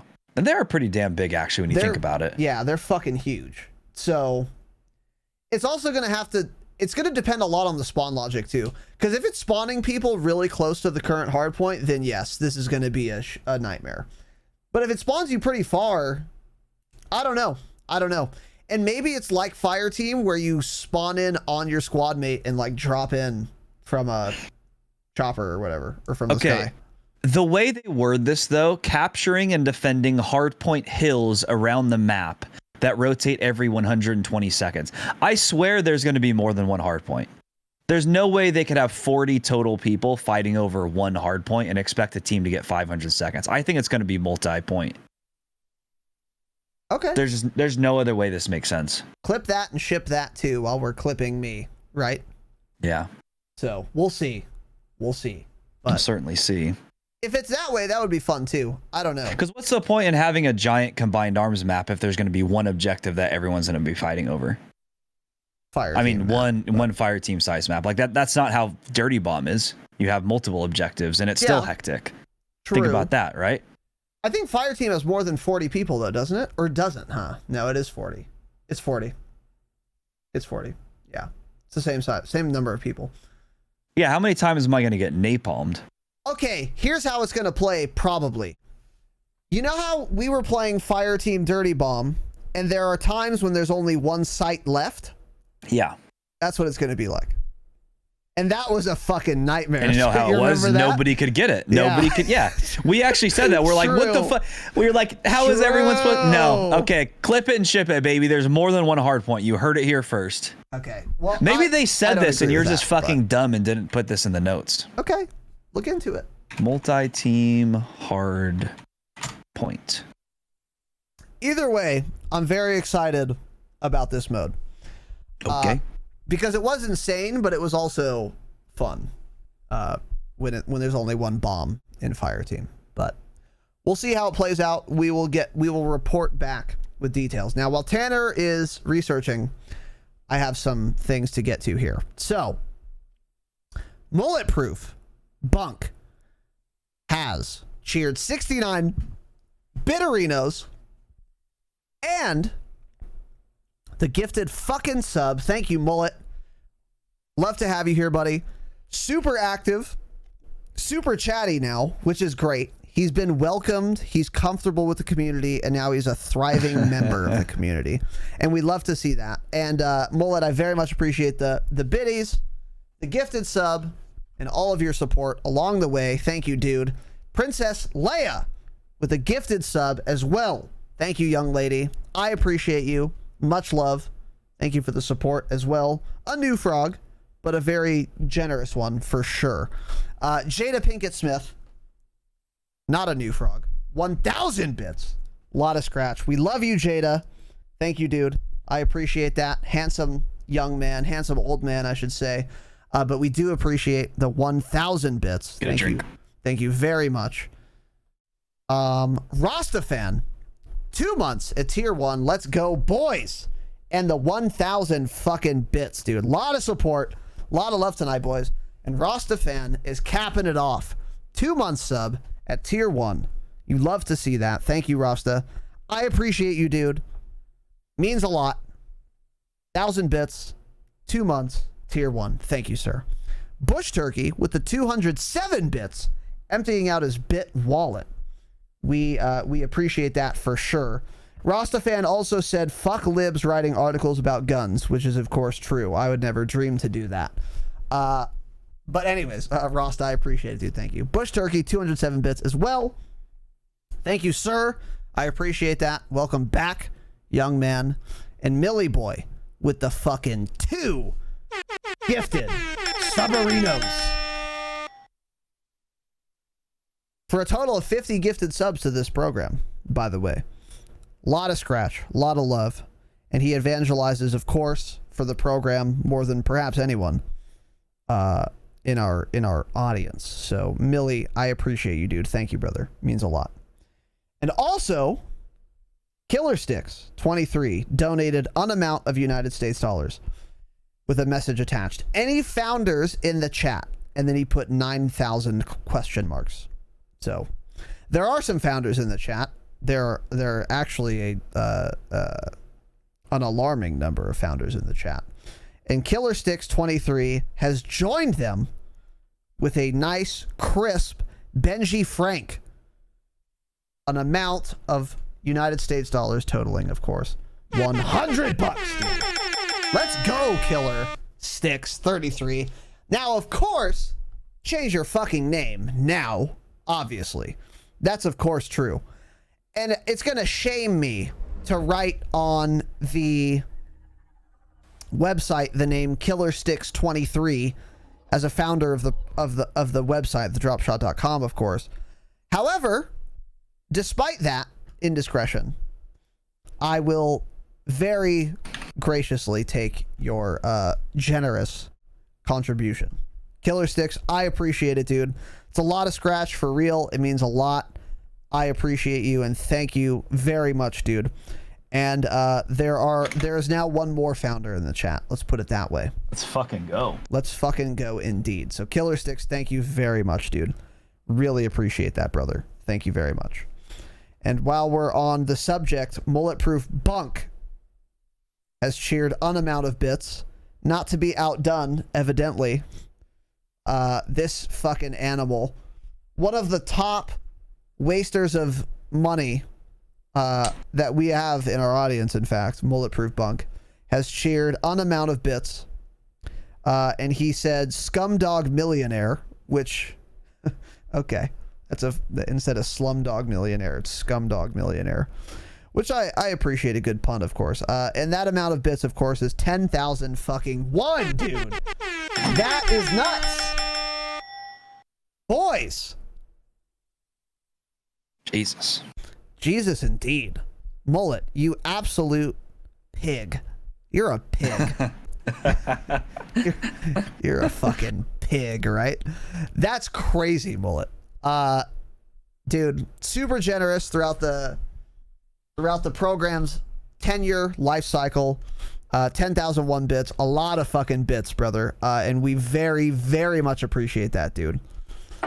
Once again, of course, taking his spot at the top of the monthly leaderboard in astounding fashion, by the way.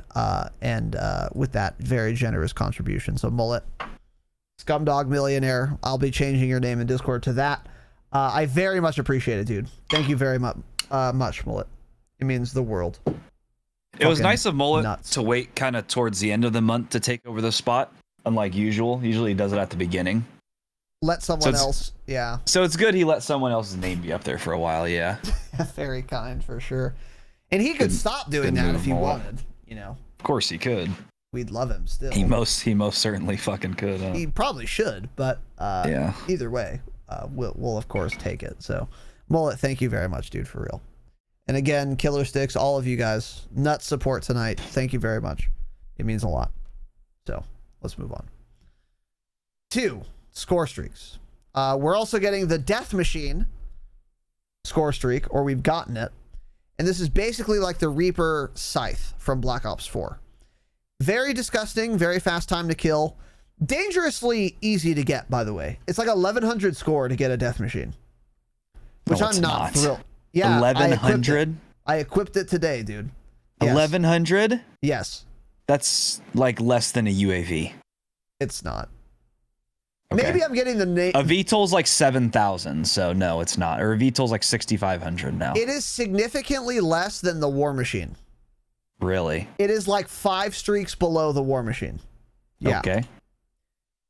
By the way, hey, hold on. Let's stop. What's your research into hardpoint multi-team, Tanner? There's no info on it anywhere. Nobody has said it because it's not out yet, so we don't know. Okay. I mean, that's fine if they're going to do one hardpoint. It's just going to play awful. That's fine if they want to do that. We'll see. Anyways, the Death Machine is dangerously cheap, and it seems to be very good. Now, Tanner was messaging me that it's very similar to Reaper Scythe, where again, disgusting time to kill, but it has that spool time, that like ramp up time where you hold the trigger and nothing happens for like a couple 100 milliseconds, which is not great in multiplayer. But if you're smart, it can be fine. Did you see a video of this or did you read it? How did you come upon this? No, I was watching videos of it. Yeah. It killed quickly once it was, spooled up and firing, but it goes through ammo fairly quickly. And it also has, how many rounds did it have? 200 rounds, was it? It was something like 200 rounds, I think. So it blows through them pretty quickly. I mean, by the time you like spool it up, kill an enemy, even if you hit them with your shots, you've already wasted like 20 to 25 shots. That's what I noticed at least. So I don't think it'll be as busted well, it's going to be busted, of course, but it won't be anything like Reaper's Scythe. That's was good to hear. That was absurd. That was the dumbest. So the first day that Reaper came out, by the way, Tanner got his first kill chain. Is that correct? Yeah. In Black Ops 4. And I ended up getting like probably 30. 6 more kill chains in that game. It's yeah, it was absurd. So okay, dumb. death machine. Yeah, 200 bullets. Okay, so if you're holding down the death machine and firing, 6 seconds to empty the mag. So that's pretty. You're blowing through that ammo pretty quick. Yeah, that's true.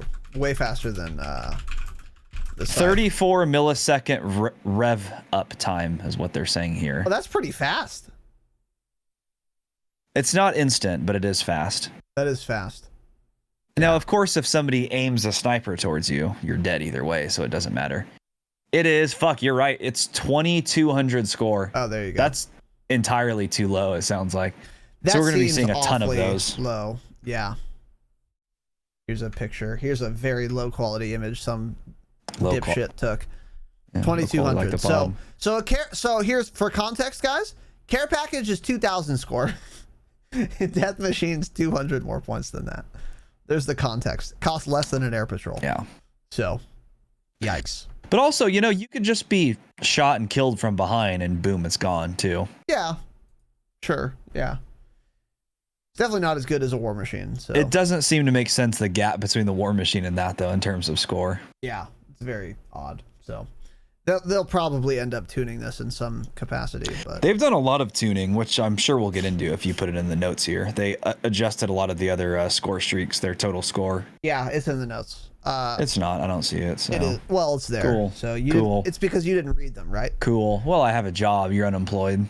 Well, I have a job producing the fire content that our dear listeners are enjoying today. That's crazy. Okay? What time did the pod get uploaded today? Well, it's uploaded. What time did you get up this morning? I got up at like 10:30, actually. Jesus fucking Christ.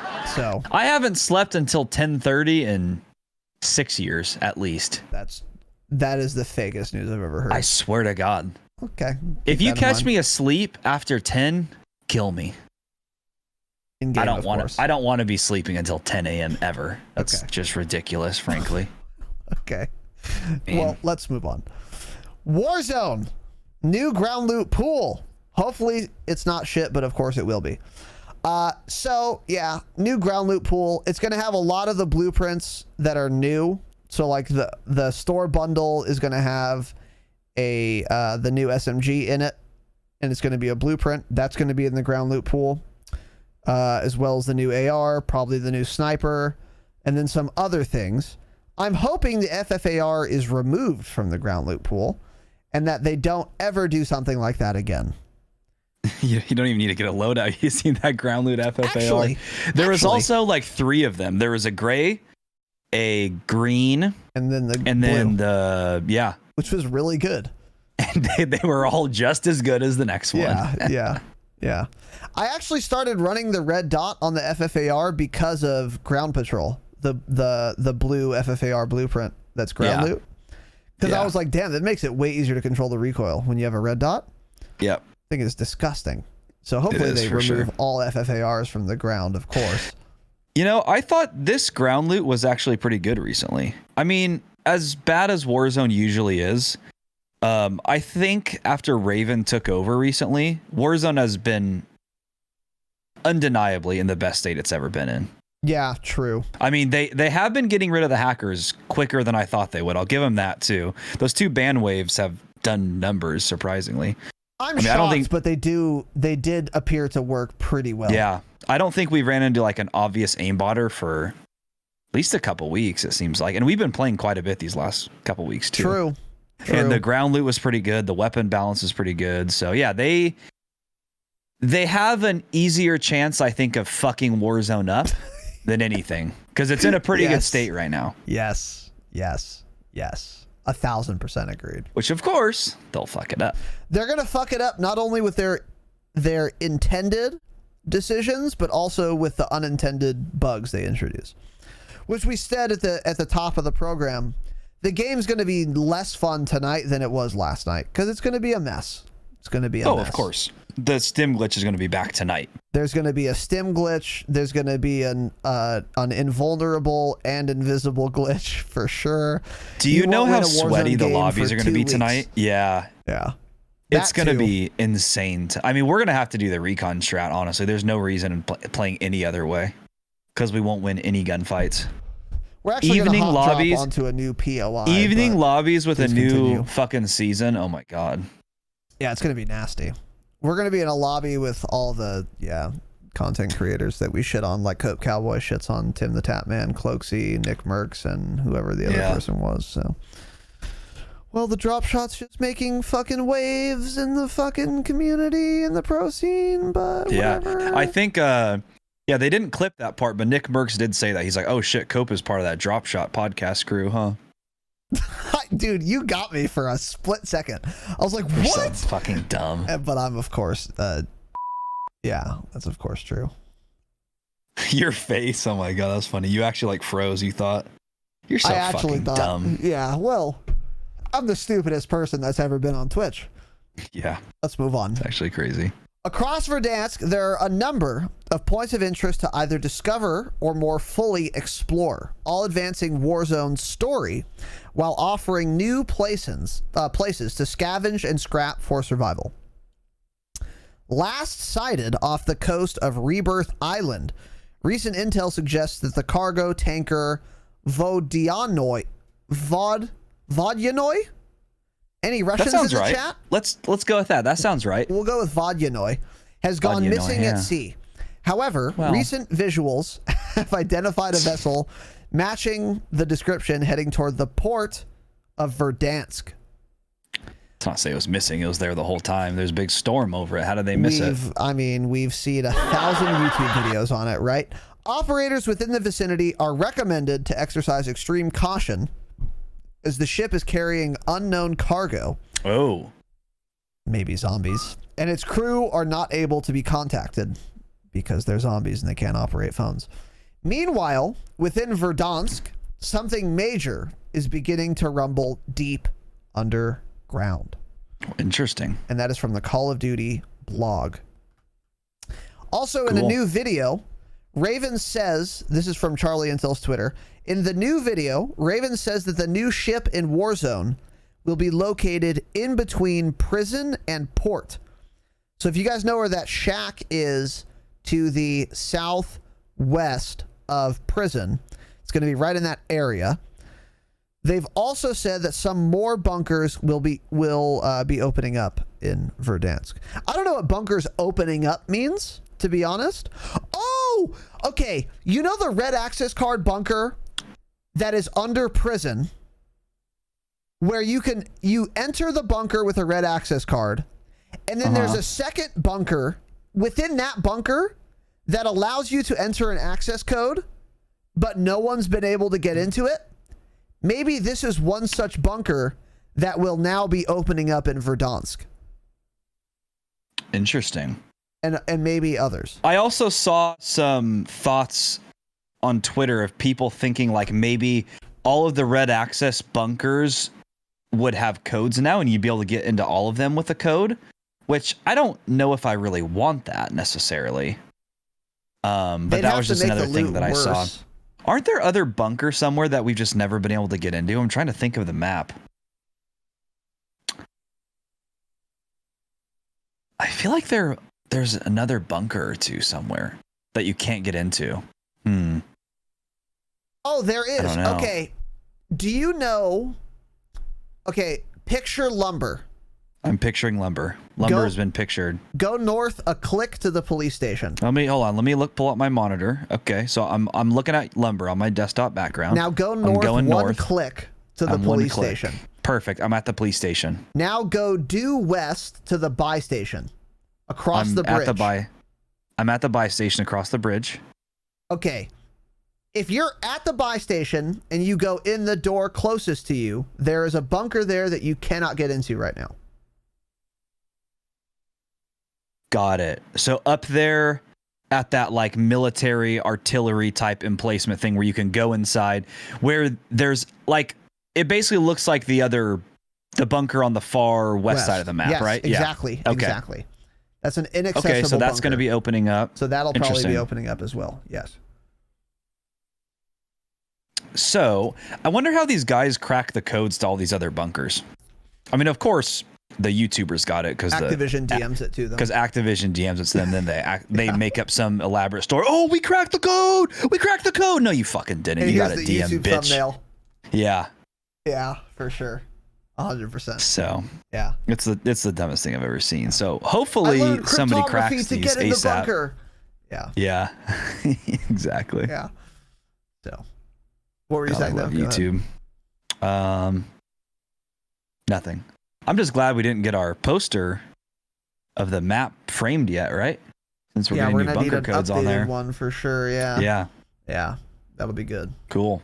Cool indeed. Cool indeed.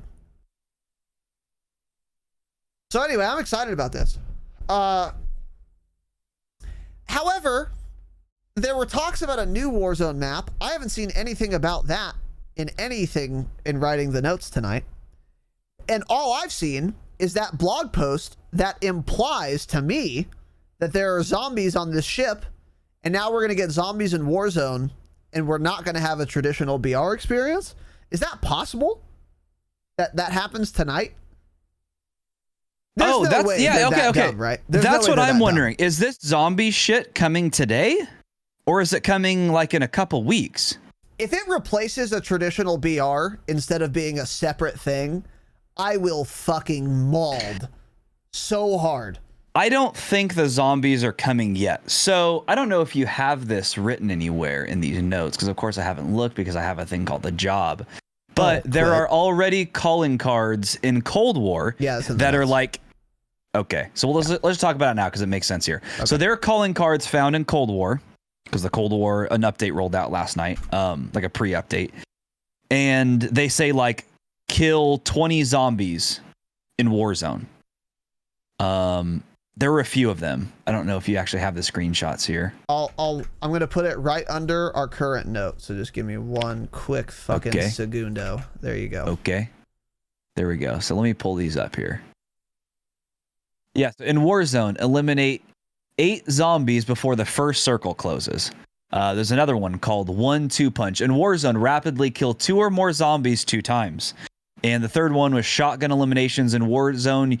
Use shotguns to eliminate 8 zombies. So I don't know if these zombies come tonight, though. I would think if they were going to do this, they should have some like hype trailer and play like have some sort of dumb shit, some stupid trailer, you know, a few days before this happens. Because if they just release the zombies on Verdansk and we got no trailer, but yet we got 12 trailers to show us another teaser for a trailer for part of zombies in Cold War, but we don't get anything for this, I don't know what they're doing at that point. It would make 0 sense, but it's certainly possible. So I feel like this will come in like a couple weeks or something. And for now, it'll be like a start. We'll probably start because it was saying something about the rumblings underground. I think they'll slowly move into it. There's no way we get zombies tonight. They're not that fucking dumb. I agree. I would guess that the cargo ship is like the doors are locked, but there's like loot on top and like scattered around it. And you can hear probably zombies inside right now. Yeah. I bet that's what it is. Maybe that too. Yeah. Yep. That's it's going to be something like that. I agree. Or you'll like see like proof that zombies were there, or you'll like go in the ship and there will be like a bunch of like dead characters, like humans, like scattered on the ground somewhere, like, you know, kind of showing that zombies killed them or something. And I maybe don't there's know. like a lower deck. Maybe you can even get in the ship today, but like there's a lower deck, like door or like hatch that you can't get into. And then in a couple weeks after they've teased it, the hatch becomes openable. And then zombies crawl out of it, and that whole thing happens. But the broader question, the far more important question to me is, what would make most sense is that when that happens,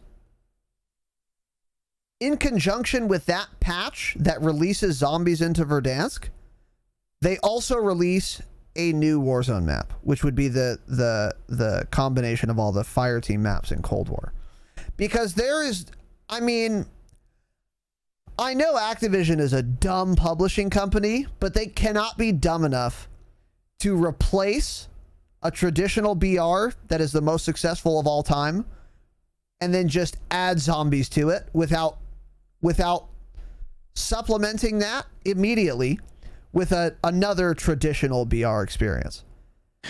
So that has to be what happens, right? They unleash zombies on Verdansk and then also give us the new regular ass Warzone map at the same time. That has to be what happens, right? Or this zombies game mode is an LTM. I think that's more likely. Either way. Interesting. Because also here's the other thought. If the zombies don't come tonight, then what happens in like 2 weeks when it's the 1 year anniversary of Warzone? Do the zombies come out then, and then that starts slowly leading to the release of a new map? Do the zombies come like within a few days or like a couple weeks or like, you know, within the week, and then, you know, Verdansk starts to become overrun with zombies or something, and then something happens and part of the map is destroyed? I don't know. Yeah. You know?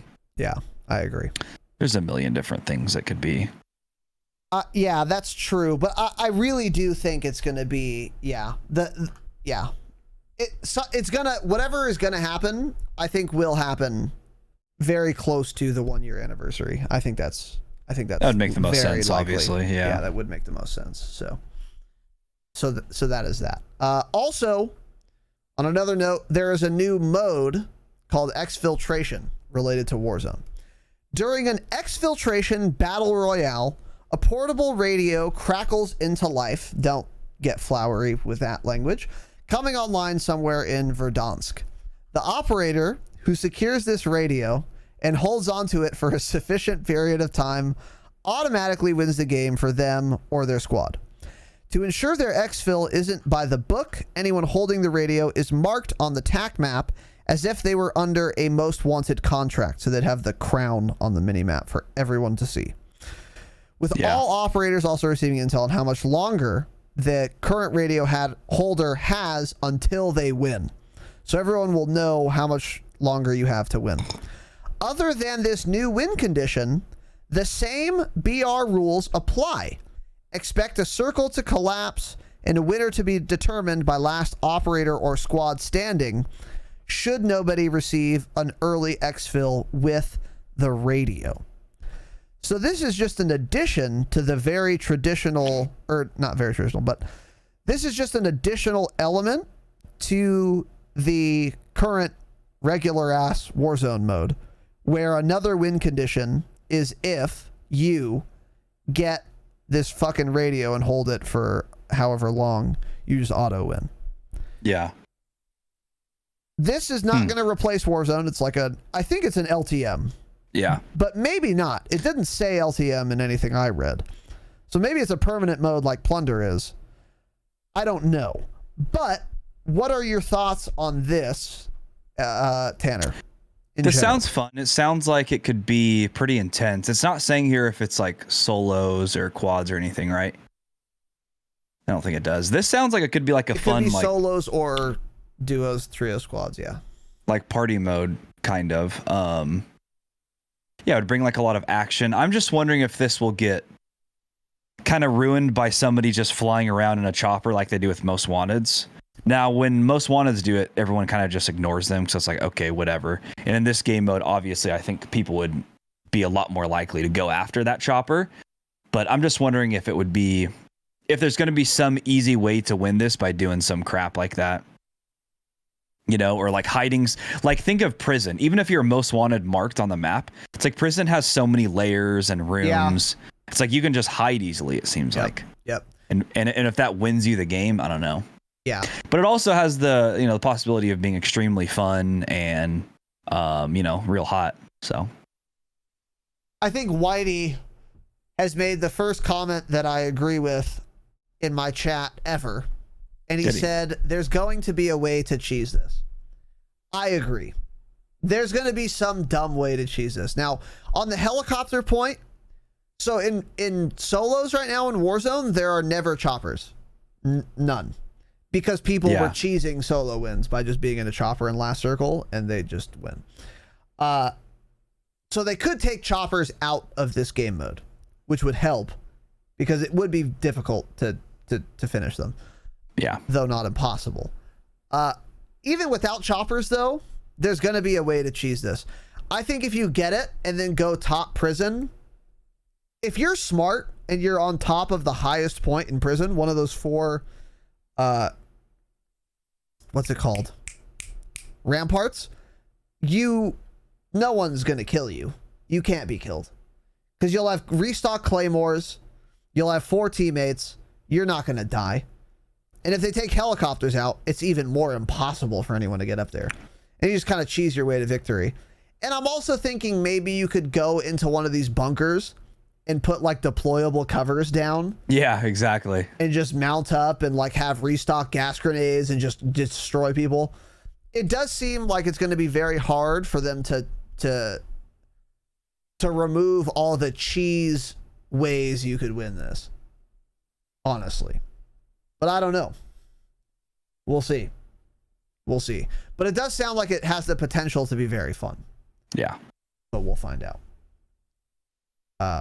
So we'll figure it out for sure. And then also there's another new mode for Warzone, Rebirth Island Resurgence Extreme. So it's the same shit as Resurgence, where it's like if one person in your squad's alive after the rebirth counter, they all respawn, and then eventually the rebirth counter ends. And that's that. So this is the exact same thing, except it's fucking 90 people. Right now, the max is 40. So this is more than double. This is 200 and what? That'll be extreme for sure. 225% of the current max capacity on Resurgence. This will for sure be extreme. You can definitely say that. Yeah. How do you think this would play? What are your thoughts? It'll be intense for sure. I mean, it's Resurgence on Rebirth is all like already pretty nuts, honestly.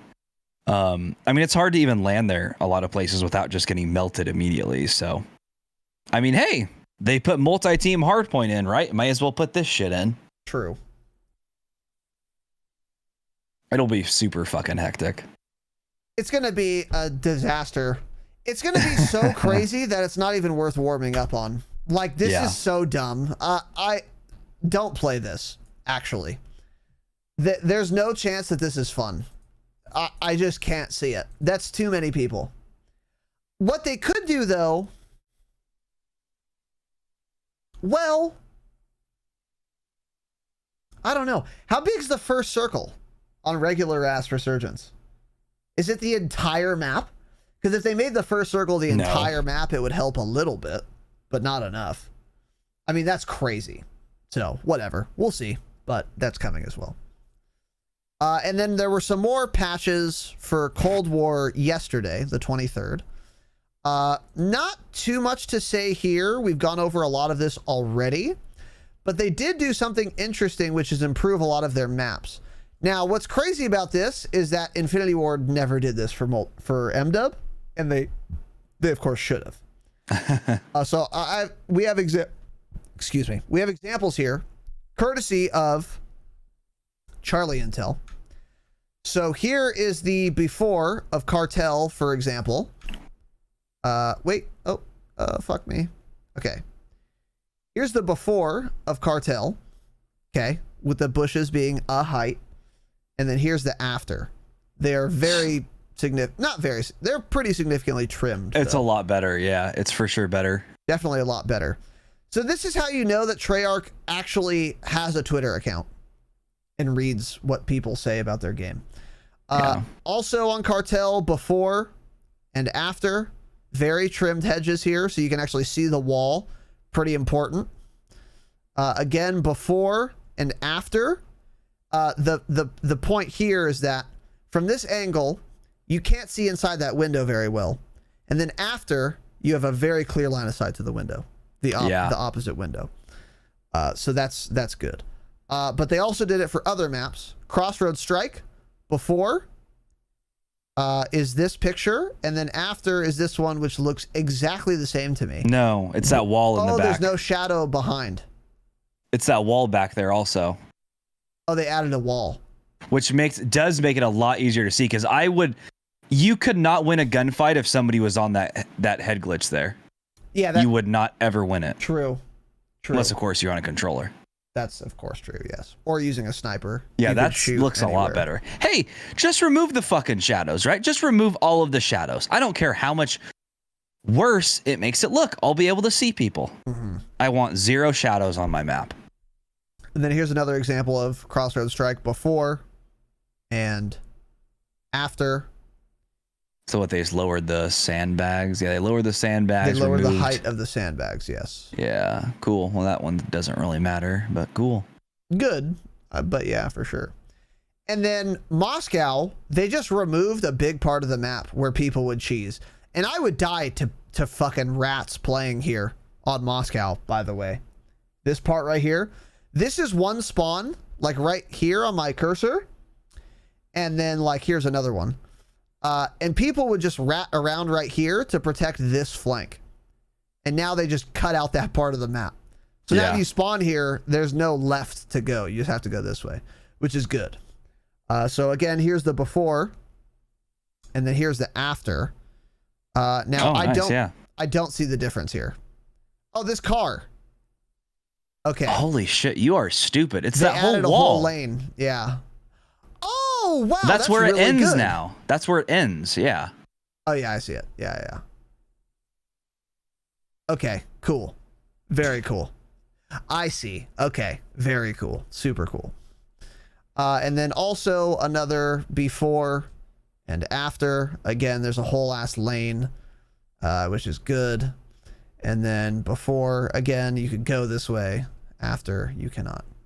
So, that's that.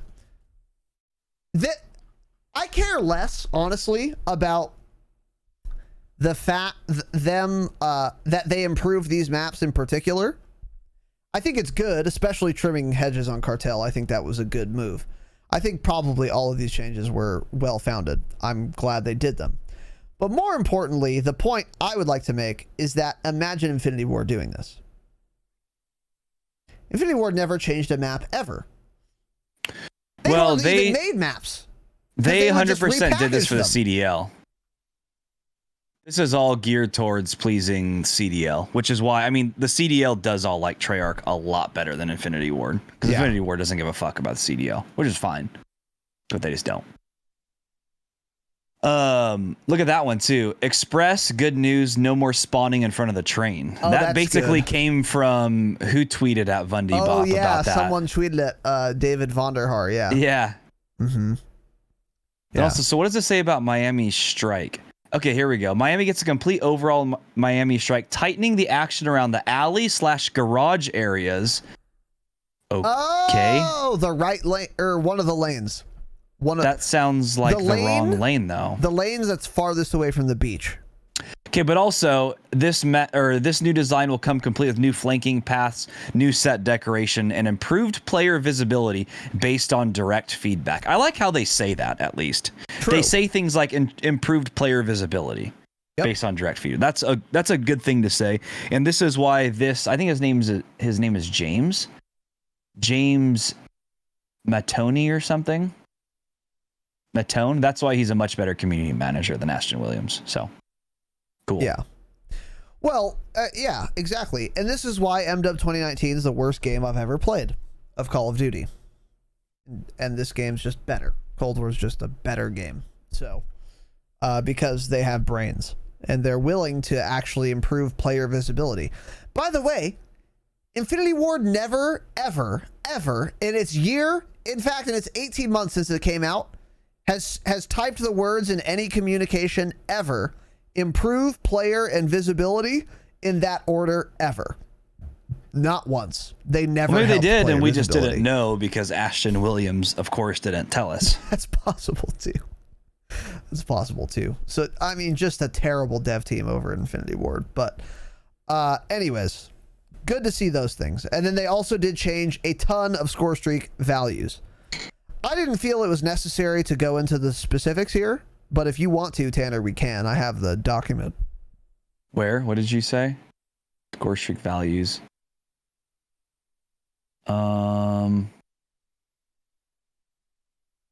Let me. Where are they at? Aren't they in here somewhere? Yeah, it's pretty simple.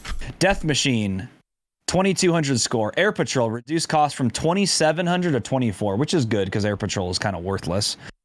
Attack Helicopter reduced cost from 5,000 score to 4,500. VTOL Escort reduced from 7,000 to 6,500, which is of course fine, I guess. VTOL Escort is extremely busted and powerful. Counter Spy increased from 1,200 to 1,400, and cooldown increased from 60 to 90 seconds. That's pretty good. That's a great change because we were constantly countered, and Yes. we just were talking about that recently. How there's always a Counter Spy playing up, so that's cool. 100%. That's really it. The rest of the stuff doesn't matter. Hold on.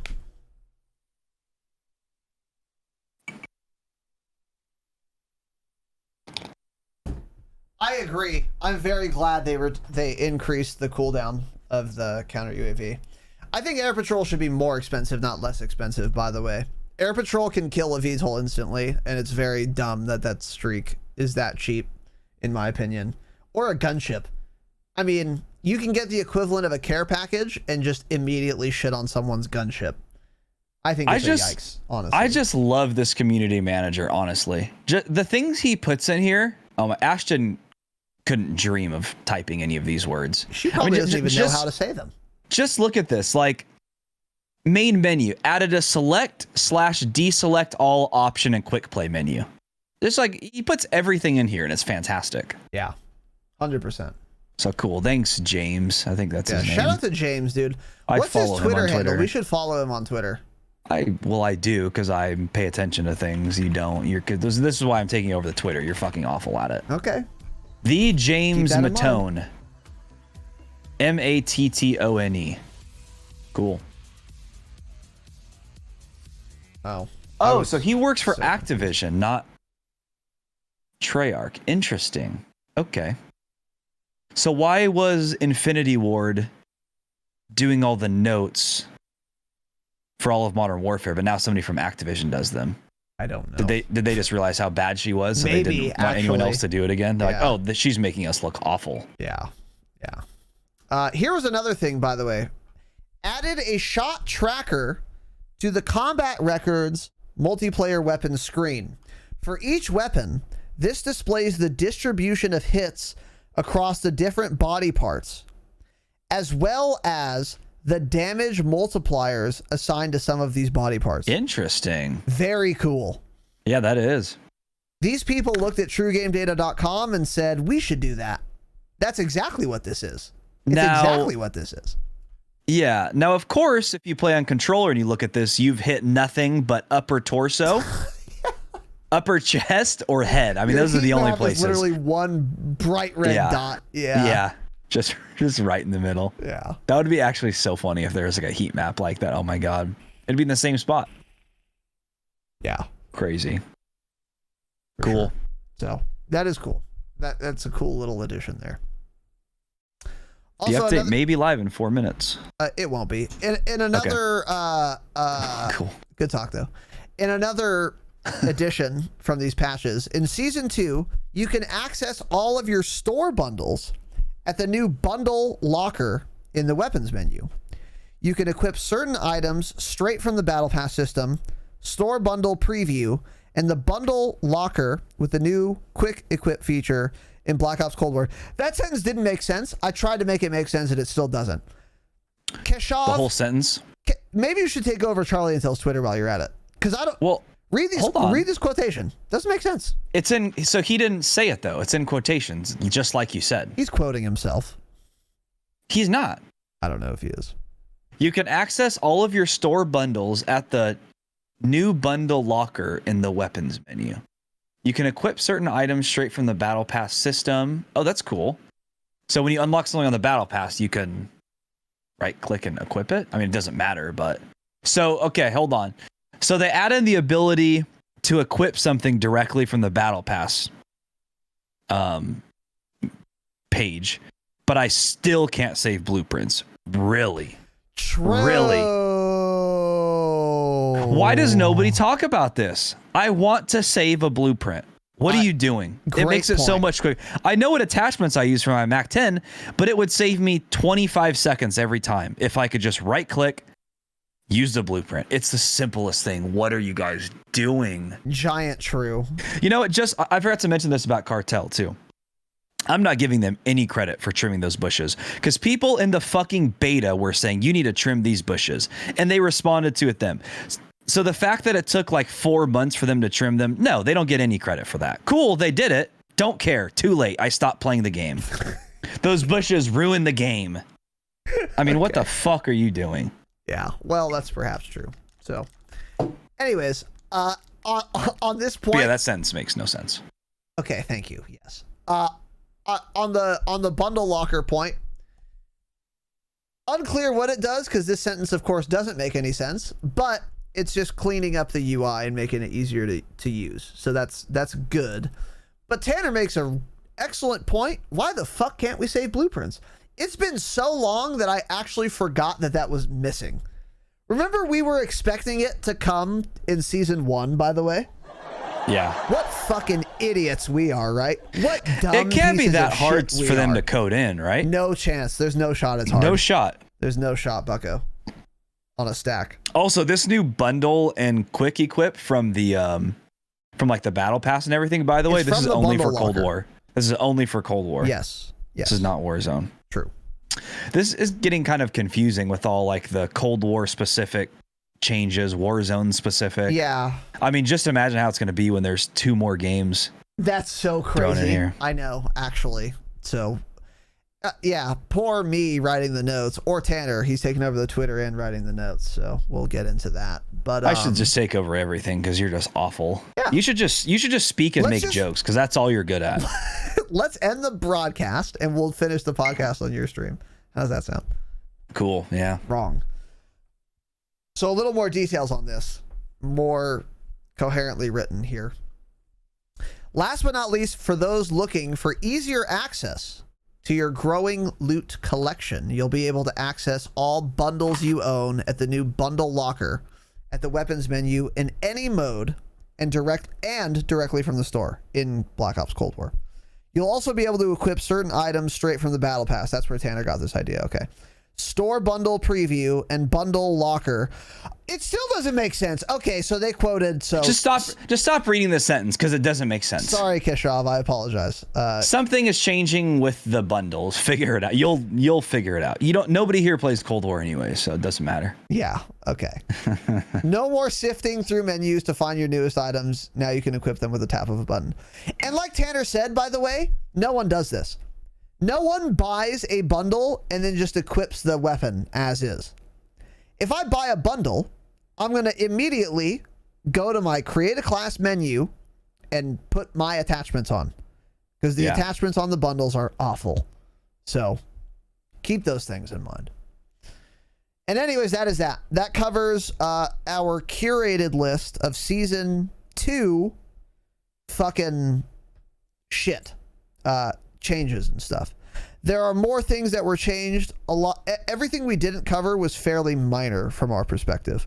There were some quality of life improvements, some UI improvements, etc., that we didn't feel were worth mentioning. But that's the meat and potatoes of the patch, as it were.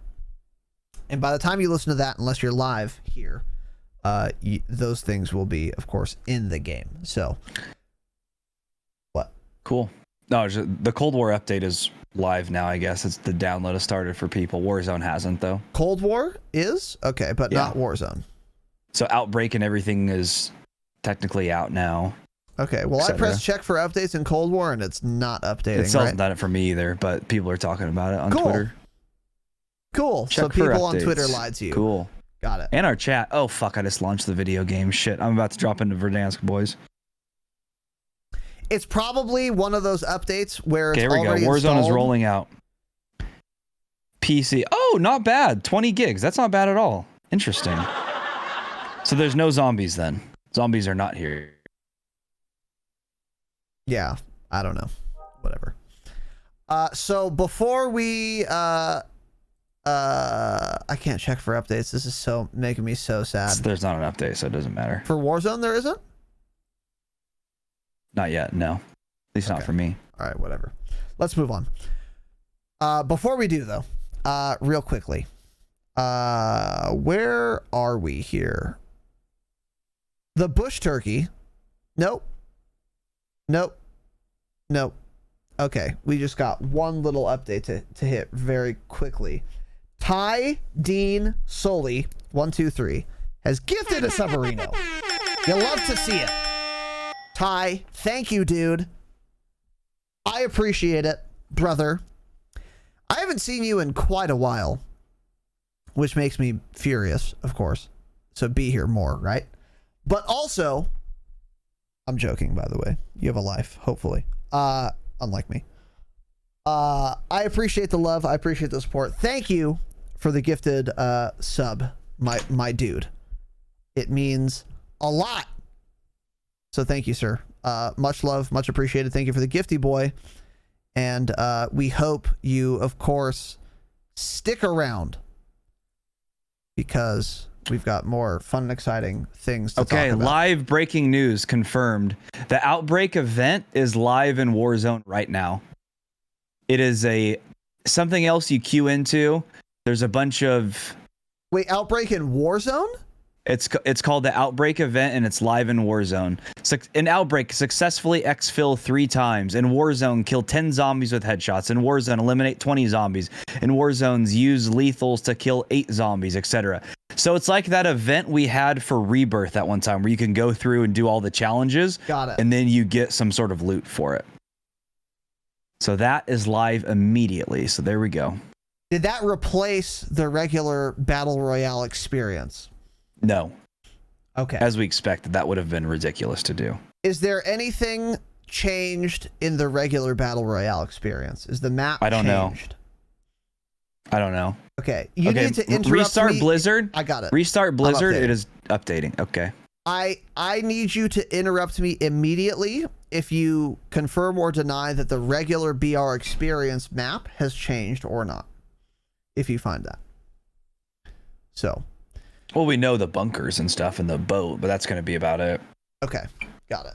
Just the map changes. Okay, cool. So I'm updating Warzone. You better be as well, or you'll be shot. I'm 25%, and I just started 4 seconds ago. I'm 26%. Cool. So let's finish this so we can try it. Well, shut the fuck up, right? Should I? Shut the fuck up. I'm considering shutting the fuck up. All right, next section, news and upcoming changes. So some of this was news at the time of writing, but is now live. Most of this will be for you listening on the podcast apps. Reactive blueprints are coming to Cold War with Season 2. Reactive property lets operators display their skill in real time by evolving their weapon's appearance with kills during a match. So these were in Black Ops 4, and these were Tanner's favorite camos, actually, in Black Ops 4. And it's like if different weapons and different reactive blueprints had different things. So like one of them was like, if you get a multi-kill on an objective, your blueprint, your camo changes. And then if you get a second one, it changes again up to like whatever, a lot. And then there were others like Dark Matter. That was a reactive camo where if you get like more than like in multiples of 5 kills, your camo changes. These are reactive camos. They are now coming to Cold War, which is cool. Do you think these will work in Warzone? And also, what are your thoughts, TDS? Okay, so JGod said something earlier about this that I hadn't even thought of. And I don't know if he was kidding or not, but I'm pretty sure he was serious. But he said these reactive camos are going to be blueprints. So they only work if you have that blueprint equipped. So those specific attachments. Oh. Now, I don't know because this screenshot right here. That's fake news. Oh, wait. Hold on. Is it? How do I make this? Let me zoom in on this screenshot. It makes it extremely bad quality. There are blueprints for dismemberment in MW. And if you equip that and then change it to all of your own attachments, the dismemberment effect remains. I would imagine This is Cold War, though. Remember that one blueprint that did when you inspected it? It had like the little rockets that started like firing off or something. If you change the any attachments on that, it would alter that. Good point. So this is entirely possible. That's unbelievable if they did it this way. Truly, just unbelievable, absolute stupidity. So it would make sense, right? And reactive blueprint is different than reactive camo. So technically speaking, Black Ops 4 it said it right there. I didn't even notice that. Yeah, exactly. Not reactive blueprints. So yeah, so they're blueprints. Right. There's the answer. So don't buy these. That's a yikes.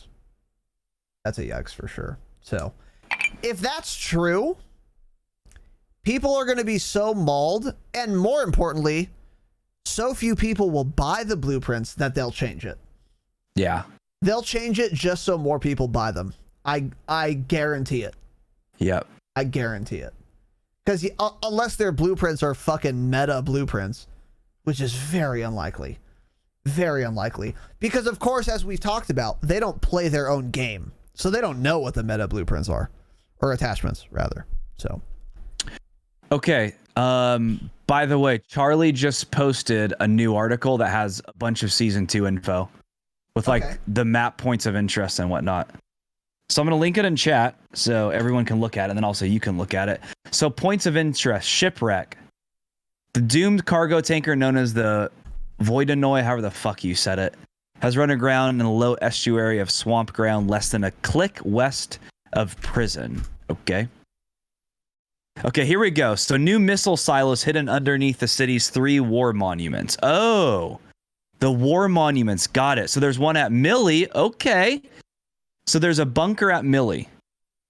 There's a bunker at southeast of Grozna Hills. Where are you on this? Oh, map points of interest. Got it. Missile silos. Okay, I'm with you.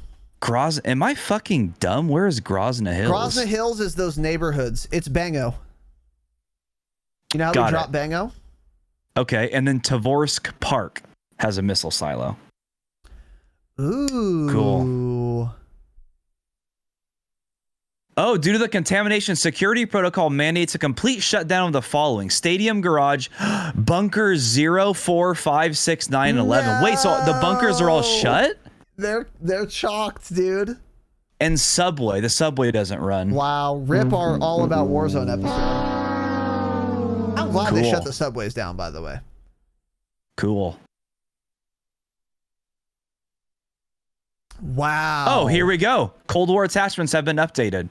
Pros, cons, and stat bar value now more accurately reflect their functionality. Interesting. Whoa, dude. So bruiser grip before, melee quickness after, movement speed, hip fire accuracy. So everything is going to be different. So our weapon setups are probably not going to work correctly on Cold War guns now. Yeah.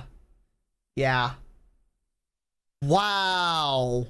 They actually did it. It sounds like the mad lads, dude. Well, here's to be clear, they said they did it. They said they did it. Probably will still not work as they say they do. So they've updated the descriptions, but whether or not the descriptions reflect reality is an entirely separate question.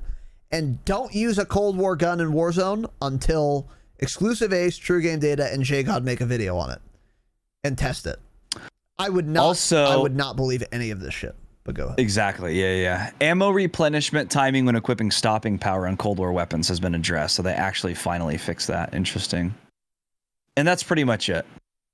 Oh, the invisible skin fixed. That's good. Yeah. Oh, did it say that? Yeah, nice. Very nice. Yeah. Cool. No Oh, way they those fixed the attachments kill work cam right. on the heartbeat sensor that we talked about. They probably fixed like 2 or 3 attachments, yeah, and they're saying they fixed Cold War attachments. Oh yeah, that's true. They literally adjusted 3 Cold War attachments. That's what they said. Yikes. Okay. So You think it's really just the 3? I mean, those are the only ones they listed, so only that 3, yeah. Oh yeah, it says right there the following attachments. Yeah. But what does it say above that? Hold on, scroll up. Have been updated. That's no. odd how they word that. It makes it sound like it's everything. So here's what it means. I know what it means. Well, okay, what does it mean? It means that all of the Cold War weapons work correctly now, supposedly what they say they do, but like the bruiser grip, the flashlight, etc., their description was inaccurate. Okay, got it. Yes. I agree. Yeah. That's what that's what they mean. Wow, so the Serpent Wrap, according to the patch notes, the Serpent Wrap, for example, will now actually increase your ADS time in Warzone. Yeah. Yeah. It's because of Tanner's webcam is shit, by the way, because I'm downloading. It's probably not Tanner's upload. His upload's probably fine. Okay.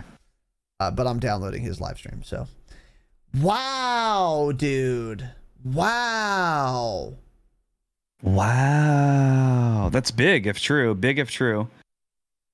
This is huge, dude. This is huge. So to Warzone patch notes are here too. Oh, wait, that's already in this article. Yeah, I think it is. So there's nothing. Got it. Yeah. Cool. So supposedly the Cold War attachments will now work as they say they do in Warzone. Again, I don't believe them, but it's possible. It's possible, but we'll see. And then, you know, some new operators. They fixed the invisible dude. And again, the POI thing is the only other thing I would cover, even if I were writing these notes now. There is the ship. There are some missile silos hidden underneath the city's 3 war monuments. Okay, yes. So we call one of these alien. Tovorsk Park. Where is that?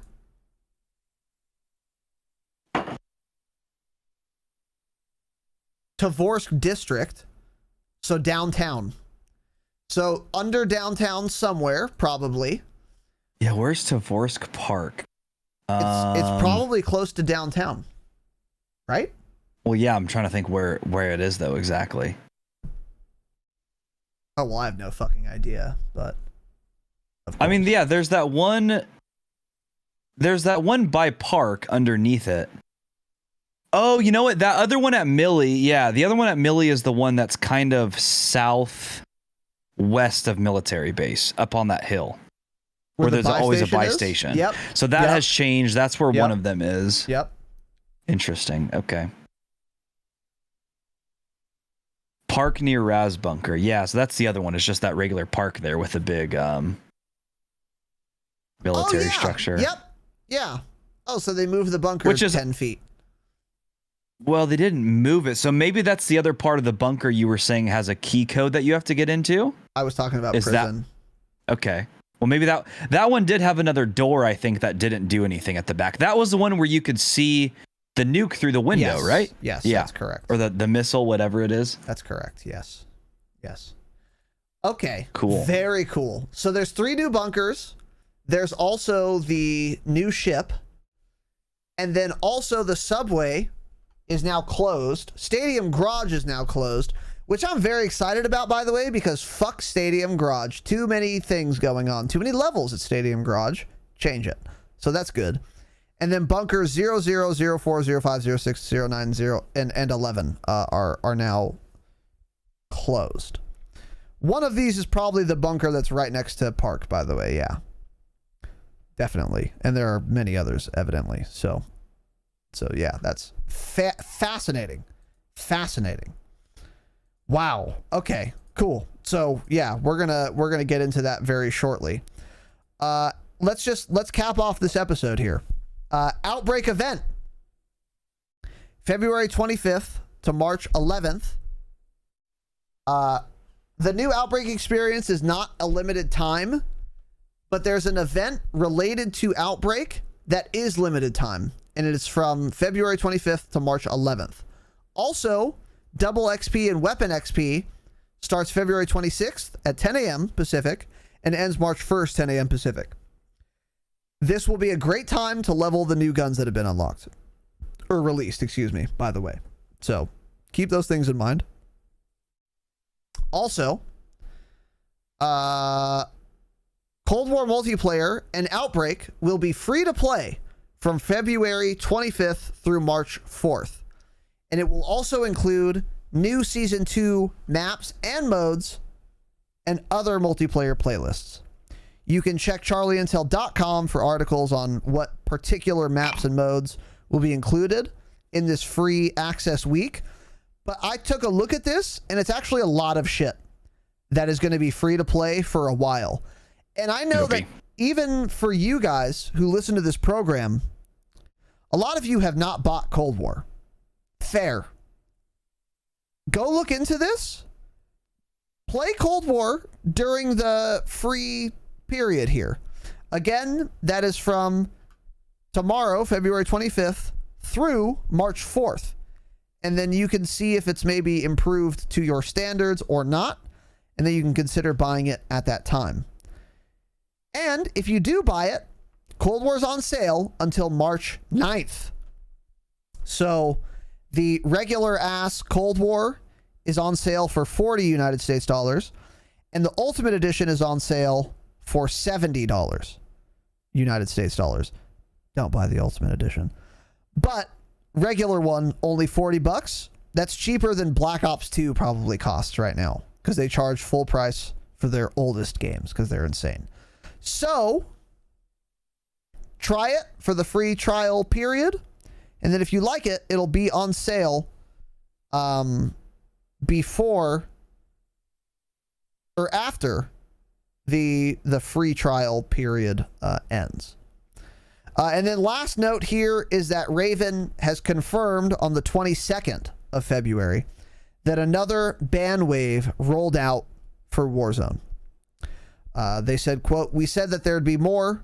Another new ban wave has gone out for Warzone."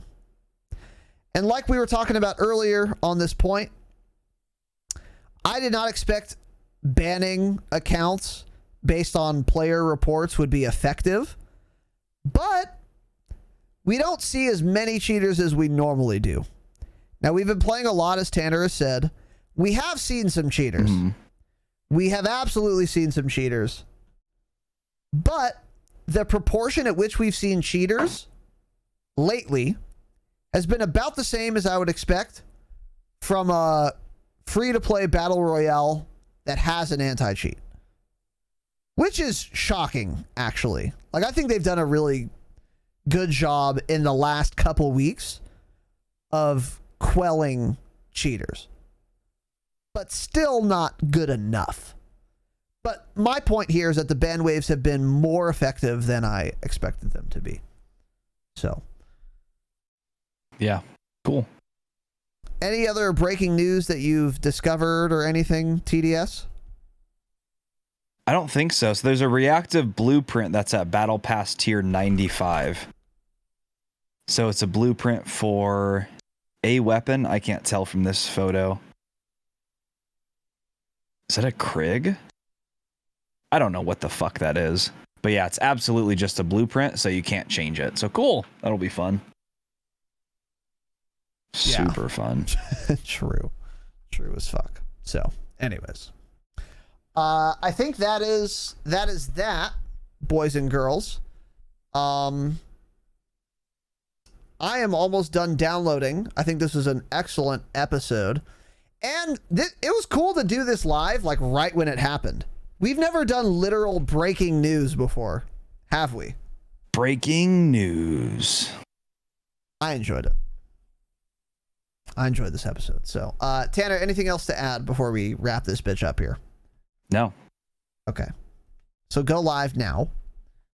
Wow, he exited Cam fucking Grid Fam with I don't give a fuck about you, yeah. startling speed. I mean, I honestly couldn't care less about you. I'll keep that in mind. So maybe I won't raid you then, and you'll have 0 viewers. Okay. What are your thoughts on that? You could. I could. You'd have the same amount of viewers. You certainly could. Let's get in this next section here. That is it. Next section here is iTunes reviews. If you rate the fucking program 5 stars and accompany that with a review, I'll read it on the program. Doesn't matter what it says. Now, we're getting a little low, dangerously low on iTunes reviews, I would say. So change it. I don't care if you write a review. I actually prefer you don't, because then I don't have to read it. But at least rate the fucking podcast 5 stars. That I do care about. So rate it more. More of you need to rate it. And if you write a review, that's fine, as long as it's a 5-star, of course, rating accompanying it. And we have one to talk about today from Cooper04, which is fine, I guess. That's a fine name, yeah. Take out the underscores, but ultimately, I think it's serviceable. The title of this review is Amazing Podcast. Cool. Hey, it's me, Trent. Now, wait. There we go. I think there's a Trent in the community, but when you say, hey, it's me, Trent, like we were best friends in high school or something, not sure why this was phrased this way. So, hi, Trent. Gotta say I love the podcast. Always brightens up me and my pal Taylor's day when we get to tune in to one of y'all's podcasts. I've never watched a podcast with someone else, by the way, which is interesting, but I support it. And these are 2, of course, gay men. Not that there's anything wrong with that. Watching podcasts together. Fantastic. Glad you guys are enjoying the content. Kick back and relax. Cheers from down under in the outback. And then he put AU, which is, of course, for Australia. So, Trent, buddy, I hope you're doing well. I really enjoyed playing basketball with you freshman year. And of course, I know it's you, Trent. I appreciate the review, but for real, thank you for the kind words, brother. Thank you for the rating. It means a lot. The analytics on iTunes very much help. So this is fantastic. So thank you, of course, again, for the kind words and for the analytics, you stupid bitch. And we take those. Also, Aussie Menace with the 100 bits. I want to play Warzone, but nobody is fucking on Razano Sus. Rip. DM Pritch, dude. DM Pritch. You guys should run, dude. Or, I don't know, you have friends, don't you? Figure it out. Any runners? Figure it out. But, yeah, we would have run with you, but we're, of course, hosting the hottest up-and-coming podcast in gaming, the Dropshot Call of Duty podcast. But anyways, Ozzy, thank you for the 100 bits. Young man, it's been fun running with you lately, and we will certainly do it again. So, I appreciate the support, brother. And that is gonna wrap this bitch up. Patreon.com/thedropshot is the best way to support this program. We have very spicy content coming this month, especially our last Patreon episode for the month of February is going to be an absolute banger. So make sure you go there, patreon.com/thedropshot. Join now. Do it now. Pause the podcast now and do it. Join. You get the most from it. We get the most from it. It's what we call a win-win situation, and we're a big fan of this. And then, that's it. Whatever. Follow our new social media accounts. Look at the fucking show notes. You'll figure it out. Yada, yada. That's it. So, with that, let's fucking game. Tanner is live. Is that correct? Yep. Okay. So, once again, boys, hope you enjoyed this edition of the Dropshot of Call of Duty podcast. We are very eager to get into Verdansk. So that's what we're going to be doing now. So thank you all for listening. Thank you for watching. Have an excellent evening, of course. And as always, remember, stay humble. Stay humble.